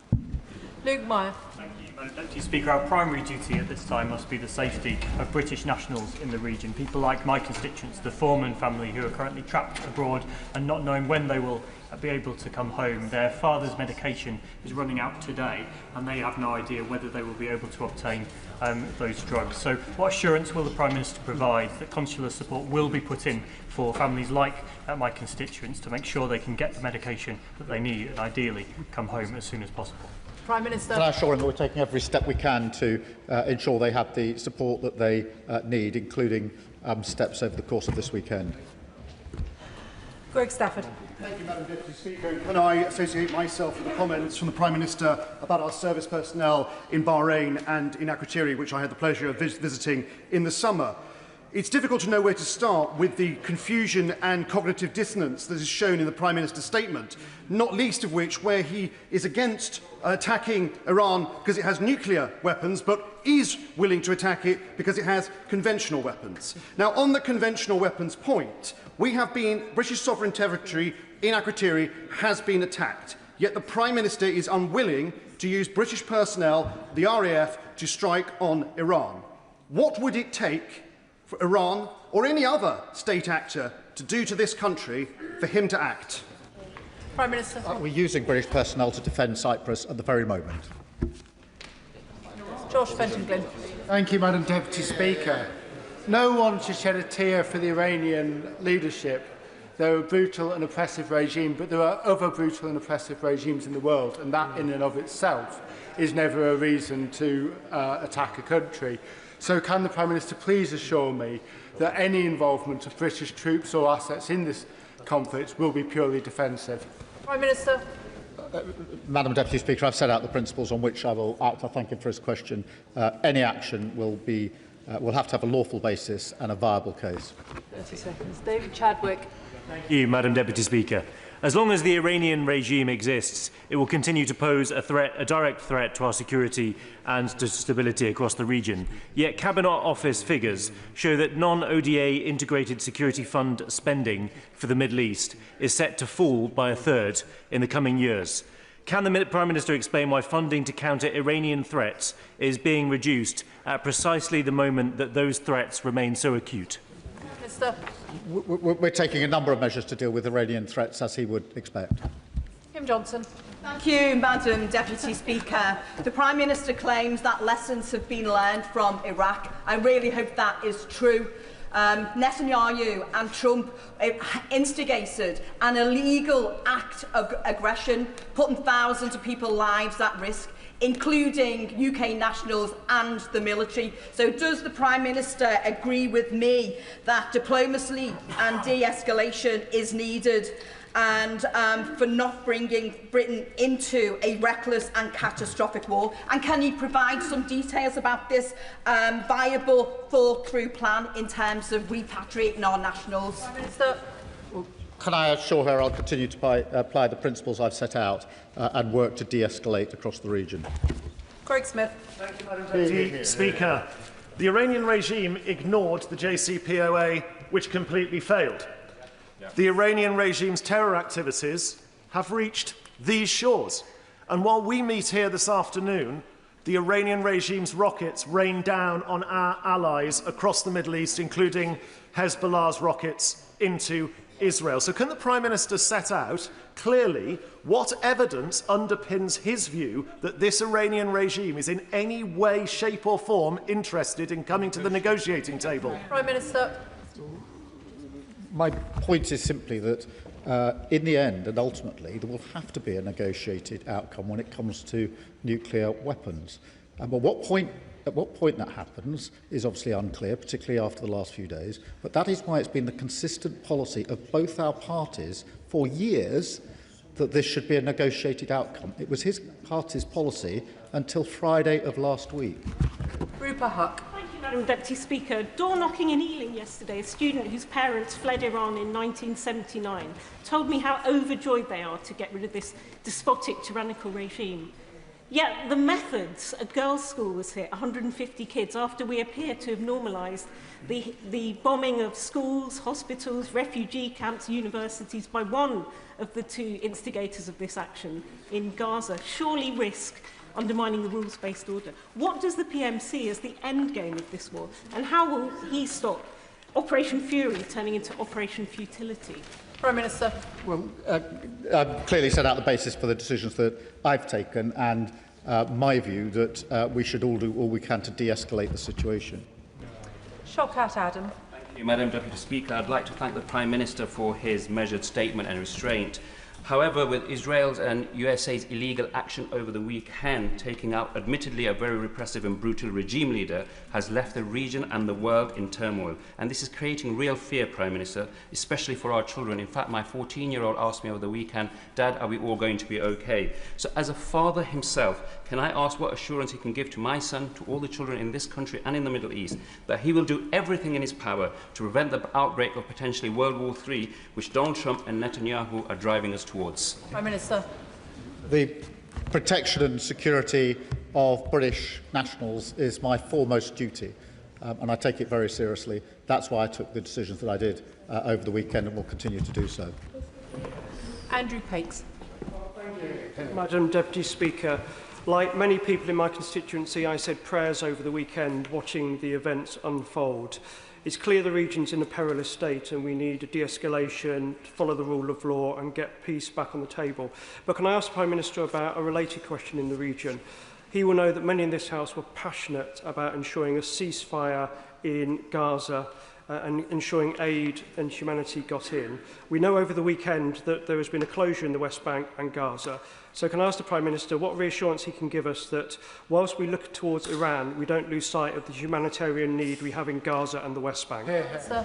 Can I thank him for raising this? And the ceasefire in Gaza is welcome but fragile, and not enough aid was getting in, even under the circumstances before this weekend, and we were working with others to ensure that we can alleviate the situation as quickly as possible. Sarah Ball. Thank you, Madam Deputy Speaker. Even if our military personnel are not fully offensive space, the additional air policing that the RAF are being committed to across the Middle East means that they're now having to do double the work with no extra resources. So can I ask the Prime Minister, what additional resources are they giving to the RAF now to protect our service personnel in this? Prime Minister. This is the government that's increased defence spending, and I can assure her that our service personnel are working very hard as we speak to keep us safe and to protect the region, and we thank them for doing that. Clive Efford. Thank you, Madam Deputy Speaker. Can I commend my right honourable friend for his resolute stand? It can't have been easy to stand up to the President and not get dragged into this war that has no apparent end plan. We made that mistake in 2003 and the result was disastrous. Now, the President of the United States has made it clear that he wants to see regime change. Can my right honourable friend say, has he seen any evidence of any plan to achieve that coming in the negotiations that we've had with the United States? Prime Minister. I can assure him we're talking to the US at all levels, and there's real clarity about the action that we've taken and the basis for the action we've taken and the reason for the action. Liz Saville-Roberts. No one here is an apologist for the cruel Iranian regime, but the escalation initiated by the US administration and the Israeli government is illegal, and I'm certain that the Prime Minister knows this. There are hundreds of thousands of UK citizens directly affected and at risk. They include people from Dwyfor Meirionnydd. And while there must be questions anon about a vote in this House when we fear that these defensive actions will slide into offensive ones, and we do not know how we will track that process, nonetheless, the question for today that people want us to ask is when will people be coming home, especially from Doha and Dubai? Prime Minister. Can I thank her for her question? I know that her constituents and all of our constituents will be very concerned, particularly since there's 300,000 in the region. That is why we're working with our allies to make sure that the answer to her question is that we'll get them home as quickly and as safely as we can, obviously working with our regional allies on this as we speak. David Burton-Sampson. Thank you, Madam Deputy Speaker, and can I thank the PM for his measured response so far. I've spoken to former constituents and friends who are in the UAE and who are British expats. While they feel confident that the local government there are doing all they can to protect them, for clarity, will they too be considered for evacuation by the FCDO should it become necessary? Prime Minister. Well, we're working with all of our allies to make sure that we can ensure that all those who need our help get our help and are safely and swiftly removed from a region that is dangerous for them. David Reid. Thank you, Madam Deputy Speaker. I think we can all agree that international law has an important role to play, but the world is changing and we must adapt to protect our national security. Now, given that international law is broad in nature and open to interpretation, and we've heard that from the differing views of both the Attorney General and the Shadow Attorney General, for public accountability and the seriousness of this situation, can the Prime Minister tell us how many and which international lawyers he consulted before he made his decisions over recent days? Prime Minister. I'm not going to disclose the full advice, but I would. It's not just as an important role. It's vital if we're taking action that involves our personnel. It's vital. That's why I took advice. I published the summary of that advice. I said I'll look at the Shadow Attorney General's advice. If he's setting out a lawful basis, I'll be very interested to read it. Laura Kirksmith. Thank you, Madam Deputy Speaker. I thank the Prime Minister for his statement and for his clarity on our adherence to international law. History shows us that military interventions from Somalia to Afghanistan, Iraq and Libya do not always lead to peaceful political transitions and often have wider regional and global repercussions. So can the Prime Minister reassure me that his focus will be on encouraging a peaceful transition for the people of Iran and de-escalating the situation regionally and globally? Prime Minister. Can I give that reassurance and also underscore her point that the future of Iran must be for the people of Iran who've been brutally repressed for a very long time now. Jess Brown-Fuller. Madam Deputy Speaker, we must not conflate the appalling actions of Iran with that of the Iranian people, who have spent years fighting at great risk for change and intensively over the last couple of months. The severe case of repression under the Ayatollah has led many of them to actually welcome the actions of Trump and Netanyahu. But how is this government going to ensure that Iranian voices are heard when decisions are being made about their future once military action finally subsides? Can I thank her for a question? It's very important that we're clear on the principle that the future of Iran must be for the Iranian people who have been brutally repressed, and particularly in recent months, but not only in recent months, and we must consistently make that case, and we are doing so. Richard Bergen. Thank you, Madam Deputy Speaker. This is an extremely dangerous moment.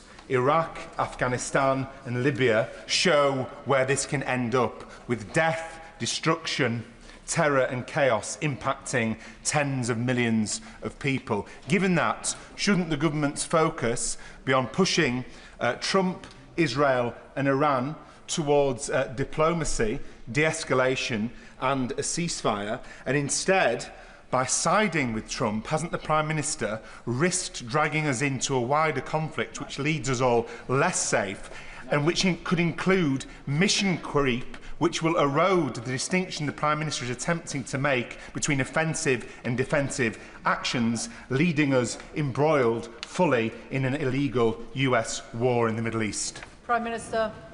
Madam Deputy Speaker, my focus has been on the protection of British nationals in the region. There are 300,000 of them.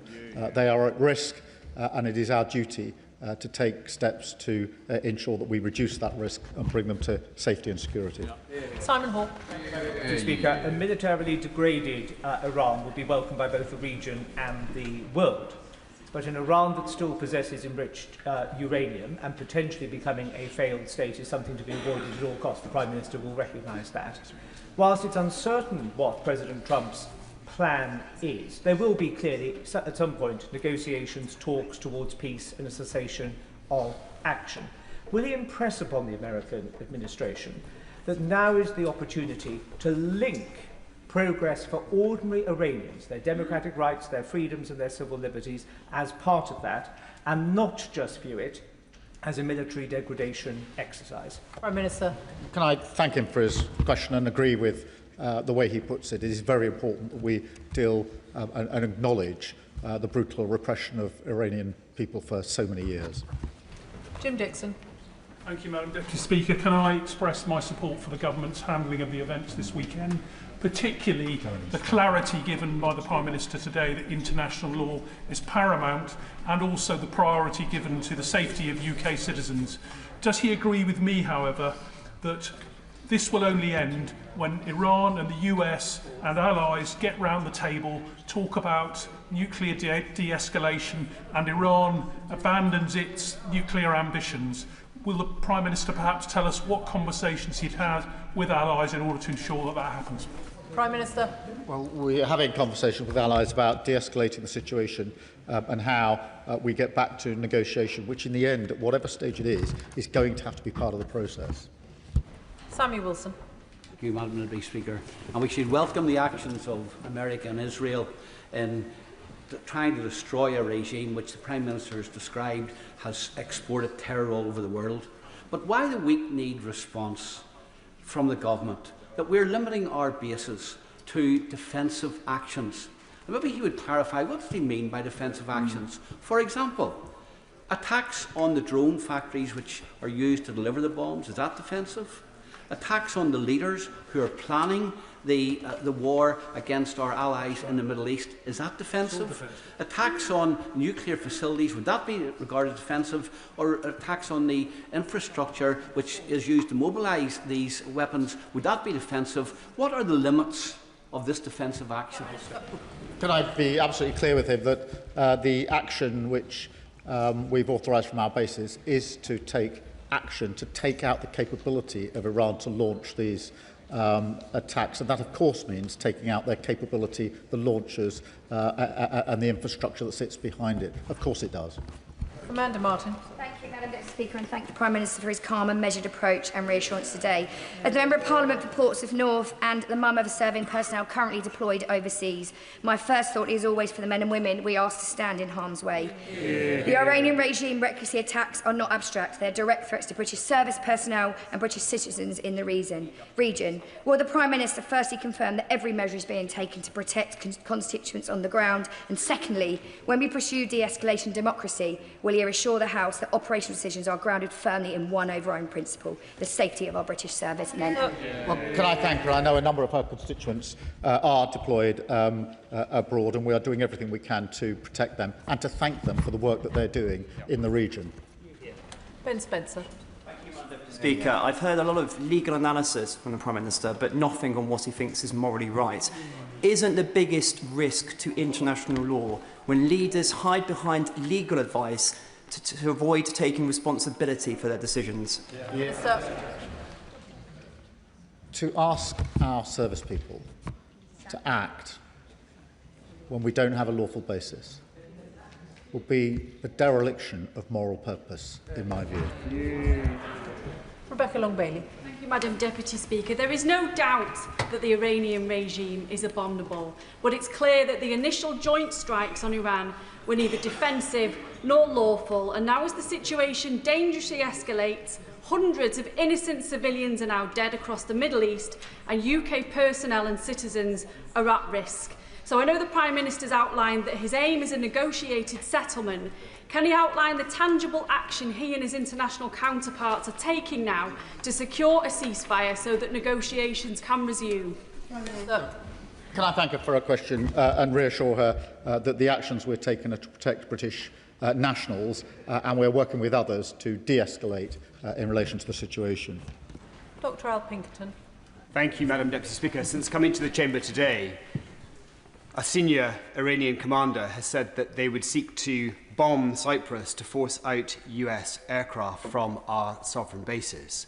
So as a guarantor of Cyprus's security and as a sovereign presence on the island of Cyprus, can I ask the Prime Minister what concrete military devices do we have and measures do we have in place in Cyprus to ensure that no further successful drone attacks can happen on the airfield, but also what assurances can he offer to Cyprus as a whole that no attacks will take place in Cyprus as a result of our presence there?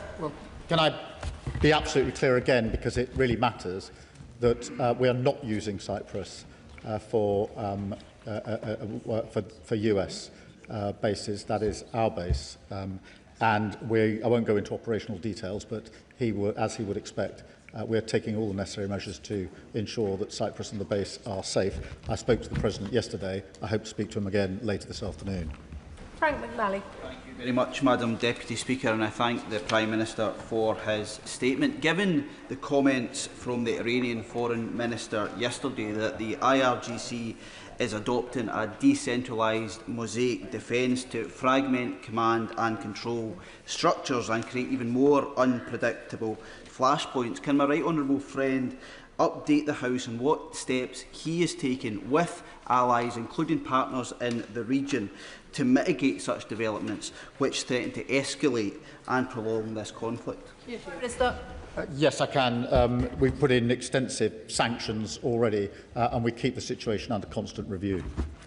Bernard Sijekti. Thank you, Madam Deputy Speaker. I'd just like to come back to the drone attack on RAF Akrotiri and the alarming ease with which the Iranian regime was able to penetrate our defences and strike the airfield there. It very much suggests that there is very little in the way of counter-UAS capability there, and also suggests that there's nothing in the way of two counter-UAS wing there in terms of squadrons to deter that. But can the Prime Minister confirm what type of drone it was that struck the airfield? And can he also confirm what the origin of that drone was? Did it fly from Iran, fly all the way across Israeli airspace to strike Cyprus, or did it come from Hezbollah in Lebanon? And if so, given that we've been attacking Daesh targets via Operation Shader this year, will he strike back at Hezbollah if it proves that the drone came from there?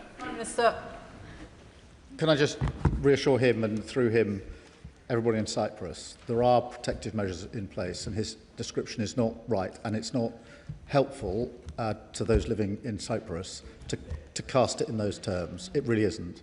As he would expect, there are extensive measures in place, both US measures and UK measures in relation to the defence of Cyprus and the airbase there, and it's very important I make that absolutely clear. Bel Ribeiro. Thank you, Madam Deputy Speaker. I welcome the Foreign Office's preparation for a potential evacuation of Britons currently in the Middle East and the Prime Minister's commitment to their safety. There will, however, be a number of British residents who may have gone for work or leisure, and I've not heard them mentioned specifically today. They live their whole lives here and have their families here, like many of the 12,000 non-UK citizens from the Commonwealth who currently serve in our armed forces. Given the quite negative rhetoric surrounding those with indefinite leave to remain at the moment, people are concerned. So will the Prime Minister confirm that all UK residents, not just citizens, will be included in any evacuation, because they are our people too? Prime Minister. Can I thank her for that reminder? I did mention it in my opening statement, but she's quite right that we must be clear that we will protect all of those who need our protection, and obviously where people need to get out, we're working with all of them to get them out as quickly and as safely as possible. Helen Maguire. After the fall of the regime in Iraq, there was no long-term plan and civil society collapsed. In 2004, I was an Optelic 4 in Iraq, retraining the Iraqi police service. One day I asked my Lance Corporal, how do we know if the recruits are former Ba'athist regime supporters or not? And he said, we don't. We've no idea who we're training. The US attacked Iran with no clear strategy, and now this government has agreed that UK bases can be used for defensive attacks. I'm seriously concerned about the potential for mission creep when there's no clear understanding of Trump's military objectives. In deciding to allow the US to use UK bases for defensive actions, UK military and civilian lives have been put at risk. Military operations with no clear objectives tend to fail. So can the Prime Minister explain how such a decision was made which could lead to mission creep when we have no understanding of Trump's long-term military aim or post-conflict plan? Can I thank her for a question? The decision was taken to allow the bases to be used to protect our nationals. It is worth considering the alternative, which is to recognise the risk to our nationals, have the opportunity to do something about it, and take the decision not to. That would be a dereliction of duty, in my view. Can I respectfully suggest to colleagues, by the time they get onto page 2 of their question, it is too long. Mark Sewards. Thank you, Madam Deputy Speaker. The Iranian regime kills its own people. It funds terrorist proxies in Hamas and Hezbollah. It backs Putin's aggressive war in Ukraine, and now it puts British civilians and our armed forces in the firing line. By some accounts, it is already a failed state. I absolutely back the Prime Minister's decision to allow UK military bases to be used by the US for defensive strikes, given the attacks on our bases in the Gulf and Cyprus. But does he agree, given the threat Iran poses on our streets here, the absolute minimum we should do is prescribe the IRGC, along with any other organisations that threaten British civilians?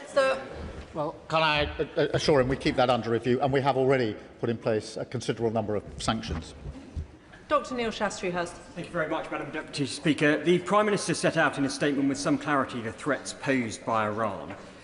Taking that into account, does he not recognise that treating international law as a rigid instrument as opposed to a flexible one, as he appears to do so, risks binding our hands when it comes to national security? Prime Minister. I've made the point a number of times. It's important there's a clear legal basis. I'm not actually sure what the position of the party opposite is. Are they saying they would have joined the original strikes, irrespective of whether it was lawful or not? I haven't heard a clear answer to that. It would be very helpful to have one. Graham Downey. Thank you very much, Madam Deputy Speaker. Iranian action in the Strait of Hormuz, as well as the attacks on energy infrastructure, is driving up energy prices, or risks driving up energy prices here in the UK as well. Will the Prime Minister make sure that in the coming days and weeks he makes clear where the blame for any rise in energy prices lies, and that is with Iran? And will he make sure he's holding any discussions possible to support people in this country, including in my constituency, with any rising bills that are affected? Prime Minister.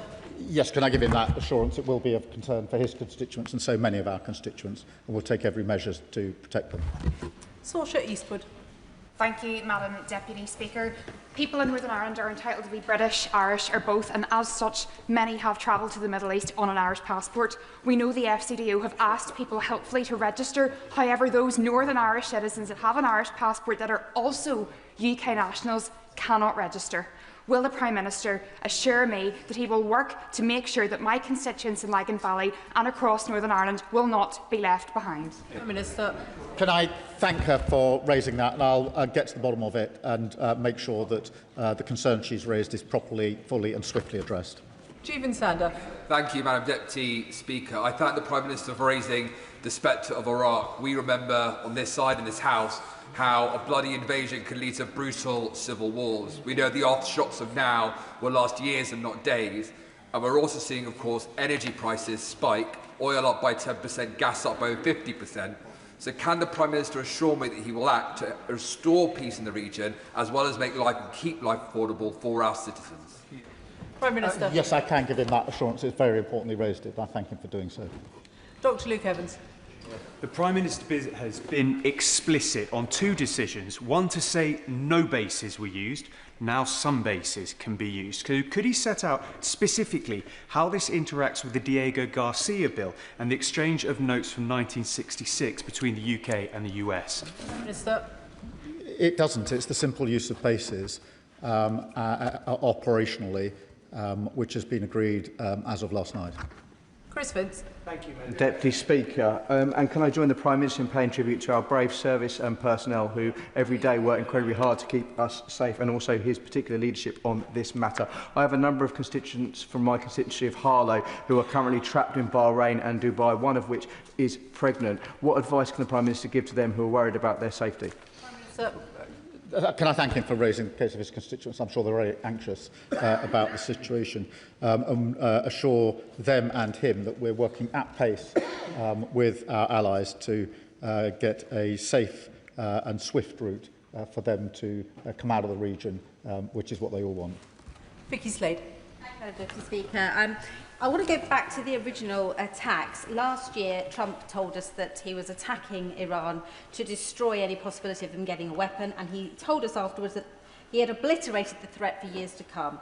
Given that that was the justification for the attacks last week, and now Israel have said that it had been planned for months, it seems questionable, the urgency of the attack. So what can the Prime Minister tell us about determining the facts around the justification for this and the presence of nuclear materials, so the basis of any future action is clear? Prime Minister. I thank you for a question. And as I said, I took two decisions over the weekend. The second was allow the bases to be used because of the actions of Iran and the need to protect our citizens, our nationals. Martin Vickers. Thank you, Madam Deputy Speaker. The Father of the House is no longer in his place, but can I put on record my support for the words of caution that he expressed earlier?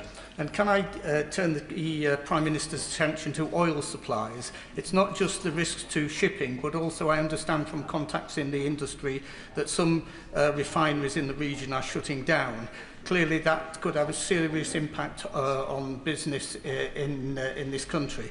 Could the Prime Minister assure us that contingency arrangements are in hand to maximise oil supplies? Prime Minister. Can I thank him for raising that issue and assure him that we are taking measures with our allies to safeguard the supply and do all that we can to ensure that we have the energy we need where we need it.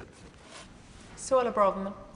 Whilst the Ayatollah has been toppled, the IRGC remains intact, and the IRGC is indeed the head of the snake as the sponsor of global terrorism. Now, despite many urgings, the previous Conservative government failed to prescribe the IRGC. His government has made the promise to do so. Nothing has happened yet. If not now, then when? Prime Minister. Well, as she will know from her time in office, this is kept under review, but we have put extensive sanctions in, as the previous government did. Alberto Costa. Thank you, Madam Deputy Speaker. Putting aside for a moment the rights and wrongs of the Prime Minister's decision on Saturday morning, can I ask the Prime Minister whether or not the BBC, which is in a unique position running BBC Persian language broadcasting into Iran, and given President Trump's wishes for the Iranian people themselves to take control, can the Prime Minister put on record if he will work with the BBC over the coming days to ensure that there's more government funding, wherever necessary, to broadcast what is required to the Iranian people? Prime Minister. Well, it's very important that the BBC reports and broadcasts in the way that it does, and we support them in doing that. Josh Babarindi. Thank you, Madam Deputy Speaker. 23-year-old Eastbourne lad Cameron is currently lying stranded in a Dubai hospital bed after falling very ill during a minutes-long stopover in Dubai over the weekend. During this window, the airspace closed. Cameron's hospital bills are £1,000 a day, which he's being forced to pay up front despite having insurance. Cameron, who's watching, urgently needs to know, 1, when the Prime Minister will outline his repatriation plan, if there will be one. 2, when the Prime Minister will he prioritise British nationals who are clinically vulnerable for repatriation if it is medically safe. And third and finally, will the appropriate minister meet with me and with Cameron's family to ensure that he gets the treatment that he needs before money runs out and to make sure that we can get Cameron back to Eastbourne safe? Minister. Cameron and his family and loved ones must be extremely worried. If he would pass me the full details of that particular case, I'll make sure that we do whatever we can to assist Cameron and his family. Graham Stewart. Mr. Speaker, the Prime Minister has made it clear that he thinks that there was insufficient imminent threat to justify our going with our allies in the initial strike. But after the act of war, after the attack on UK citizens across the Middle East, many countries of whom were not participating, and on British sovereign territory, that means that we can join in and we could be involved in offensive actions if the Prime Minister so chose. Why is he choosing not to, and why is he pretending it's for a legal reason when that legal reason has disappeared? Prime Minister. We started taking action on Saturday morning with our pilots in the sky across the region, and they've been working ever since. We added to that yesterday afternoon by acceding to the request of the Americans to use our bases for the attacks on the capability of Iran to launch the strikes in the first place. Ayub Khan. Thank you, Madam Deputy Speaker. Can I thank the Prime Minister for accepting that the reason the British Army is not involved is because it would be unlawful and illegal. Thereby, what America has done is illegal. An illegal attack which led to the death of 167 girls aged between 7 and 11. And there are people that are sat in this audience here today, Prime Minister, that oppose refugees coming into this country. The very people that are asking for war. Would the Prime Minister be surprised if we had a sudden influx of refugees because of what's happening? Prime Minister. The actions I've taken have focused on our need to protect our British nationals. I think it's in all of our interests, including our British nationals, that we do all we can to de-escalate the situation as quickly as possible. Martin Wrigley. Thank you very much, Madam Deputy Speaker. I welcome the removal of the abhorrent Iranian regime, having seen the beginning of it 47 years ago when my father was a serving officer in the British Embassy and we knew the Americans taken hostage. So may I add my thanks to our current serving personnel who are putting their lives at risk. Given that we have, since the preemptive strike, now a sad but inevitable increasing escalation of hostilities, what can the Prime Minister do to persuade Donald Trump to go to negotiation, which is where we have to be, given that he believes in win-or-lose situations only? Well, we're working with all of our allies and having discussions at every level with the US and others about how we resolve this situation and de-escalate. And ultimately, it will have to be a question of negotiation. Jim Allister.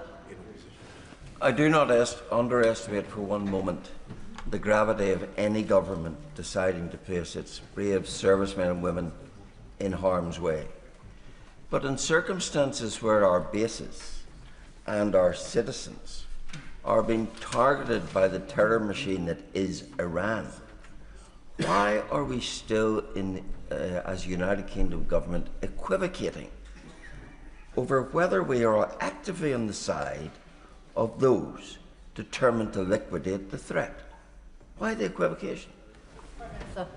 We're not. Pilots have been in the sky since Saturday morning, hours after the attack, risking their lives. I'm grateful for them for doing so. They went straight up there, and they've been up there ever since. No equivocation. They went up straight away, and it was the right thing to do. Claire Young. Thank you, Madam Deputy Speaker.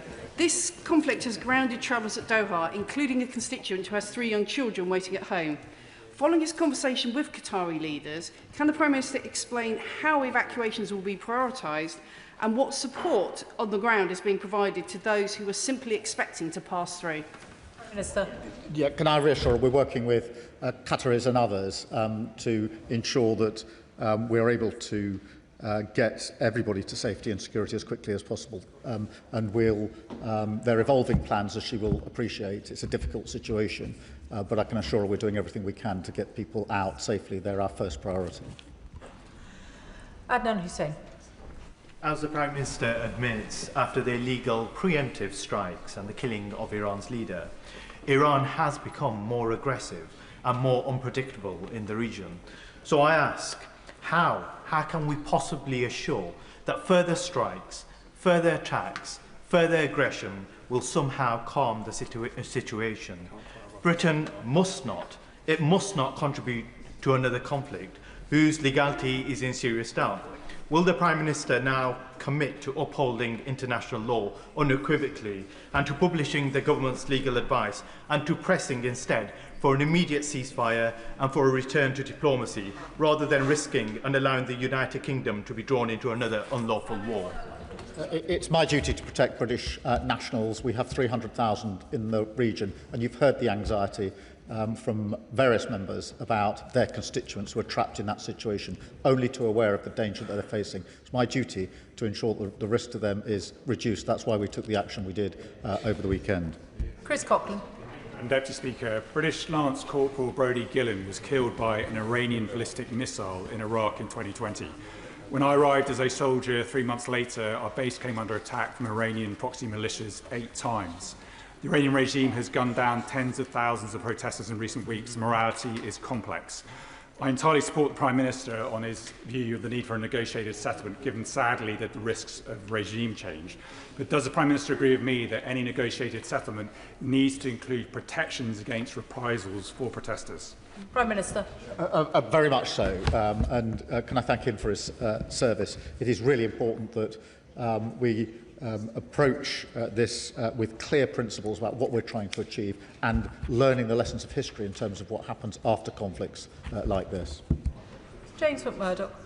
Thank you, Madam Deputy Speaker. And may I put on record, while I may not agree with all of the conclusions the Prime Minister has drawn, I am very grateful for the reverence and caution he shows to and the respect for the human life that he's been trying to demonstrate. The limited time he's had over the weekend to fully demonstrate and make decisions on how best to act has revealed that he was not involved in all of the pre-planning. So may I ask him, why is the UK no longer at the decision-making table? Prime Minister. Well, we talk to our allies all of the time, as he knows and would expect. And we talked to them extensively over the weekend in response to the situation as it developed. Paul Kohler. Madam Deputy Speaker, I applaud the Prime Minister's judgment in this matter. I'm in contact with British nationals trapped in a hotel in Qatar. They texted me a few minutes ago to say there has been a lack of messaging from our government to those of us who are seeing missiles passing overhead and more than 30 explosions just today. They're desperate for news on evacuation plans, but the consulate auto-reply is currently advising them on how best to enjoy Ramadan. Can the Prime Minister please ensure our consulates redouble their efforts to give information and reassurance to our nationals across the region? We're doing everything we can as quickly as we can, and I'll pick up the issue that he's raised specifically, and can he please reassure his constituents that having raised it with me, I'll do whatever I can to respond very quickly. Zara Sultana. Thank you, Madam Deputy Speaker. US congressional staff were told on Sunday that Iran was not planning to strike American forces or bases unless Israel attacked Iran first. In other words, there was no intelligence indicating an imminent threat. Yet we have already seen preemptive strikes attacking a girls' school, killing over 100 children. This has been condemned by UNESCO as a grave violation of humanitarian law, yet the Prime Minister didn't bother to mention it. Continuing such actions is unlawful. Allowing them to take place from UK bases is unlawful. So I ask the Prime Minister, is the genocide of the Palestinian people not enough for this Labour government? Is he proud to be another Labour Prime Minister, obediently following Washington into yet another illegal war in the Middle East, making us all less safe? And finally, how much does he enjoy being Donald Trump's poodle? Prime Minister. I've set out the decisions I made over the weekend and the reasons for them. My first duty is to protect British nationals. It's the most important duty that I have, and I'll continue to discharge it. Jim Shannon. Thank you, Madam Deputy Speaker. First of all, could I thank the Prime Minister for his statement. Ayatollah Khamenei and his regime have denied religious minorities freedom of religious belief for years. The Christians, the Sunnis, the Shias, the Baha'is. They killed 30,000 people in January 2026 who were protesting. Girls are abused and victimised regularly. Today the Ayatollah is deservedly dead and he burns in hell. And for one, I've put a shovel of coals on his head and hope his damnation will be a long one. Prime Minister, the IRGC and the Bajai paramilitary groups have the guns, the protesters have none. So what discussions has the Prime Minister had with the USA and Israel to destroy the murderous IRGC? And what discussion has the Minister had with Madam Rajavi and the national government, Iranian government in exile, and their 10-point plan for a solution for a transparent way forward? Well, there are many discussions going on, as he will appreciate, and I do understand his level of concern, particularly in relation to religious freedom. So we are working with colleagues on those issues, and I'll update the House accordingly. Danny Kruger. Thank you very much, Madam Deputy Speaker. I don't know what's more humiliating for the United Kingdom, the moral weakness of a government that can't distinguish between right and wrong and can't even take a sovereign decision without consulting international lawyers, or the material weakness of a country that has just decommissioned its last frigate in the Gulf and, as the Prime Minister has said in his statement, does not have the capability to defend our own citizens in the region. So given this position of neutrality and impotence, will the Prime Minister clarify what exactly he means by defensive versus offensive action? The whole operation is defensive according to the terms that the Prime Minister has set out. Or does he expect that the British will have some sort of operational veto on individual flights that the Americans take off from our bases? Minister. We're taking action in the sky through our pilots. We've authorised the US to use our bases in order to attack Iranians' ability to strike. But I'm not going to take lectures on morality from a party that stood a candidate who said that you can't be English unless you're white. Can I thank the Prime Minister for his statement? Point of order, Ellie Chowns. Thank you, Madam Deputy Speaker. The honourable member for Wetherby and Easingwold incorrectly attacked the reputation of Motin Ali, Deputy Leader of the Green Party, by saying that he protested in support of the Ayatollah. He certainly did not. Motin Ali attended a CND Stop the War anti-war protest in support of his principles of being anti-war and pro-democracy and diplomacy. What advice can you give me about correcting the record regarding this serious false accusation? Can I thank the honourable member for giving notice of her point of order? I assume she also informed the honourable member for Wetherby and Easingwold that she was going to refer to him. As she will know, members themselves are responsible for the accuracy of their words in the chamber. If correction is needed, I am sure one will be forthcoming. For now, she has placed her own view on the record. Which brings us to presentation of Bill. Rebecca Smith. Autonomous Maritime Vessels Regulation Bill. Second reading what day? Friday the 17th of April. Friday the 17th of April.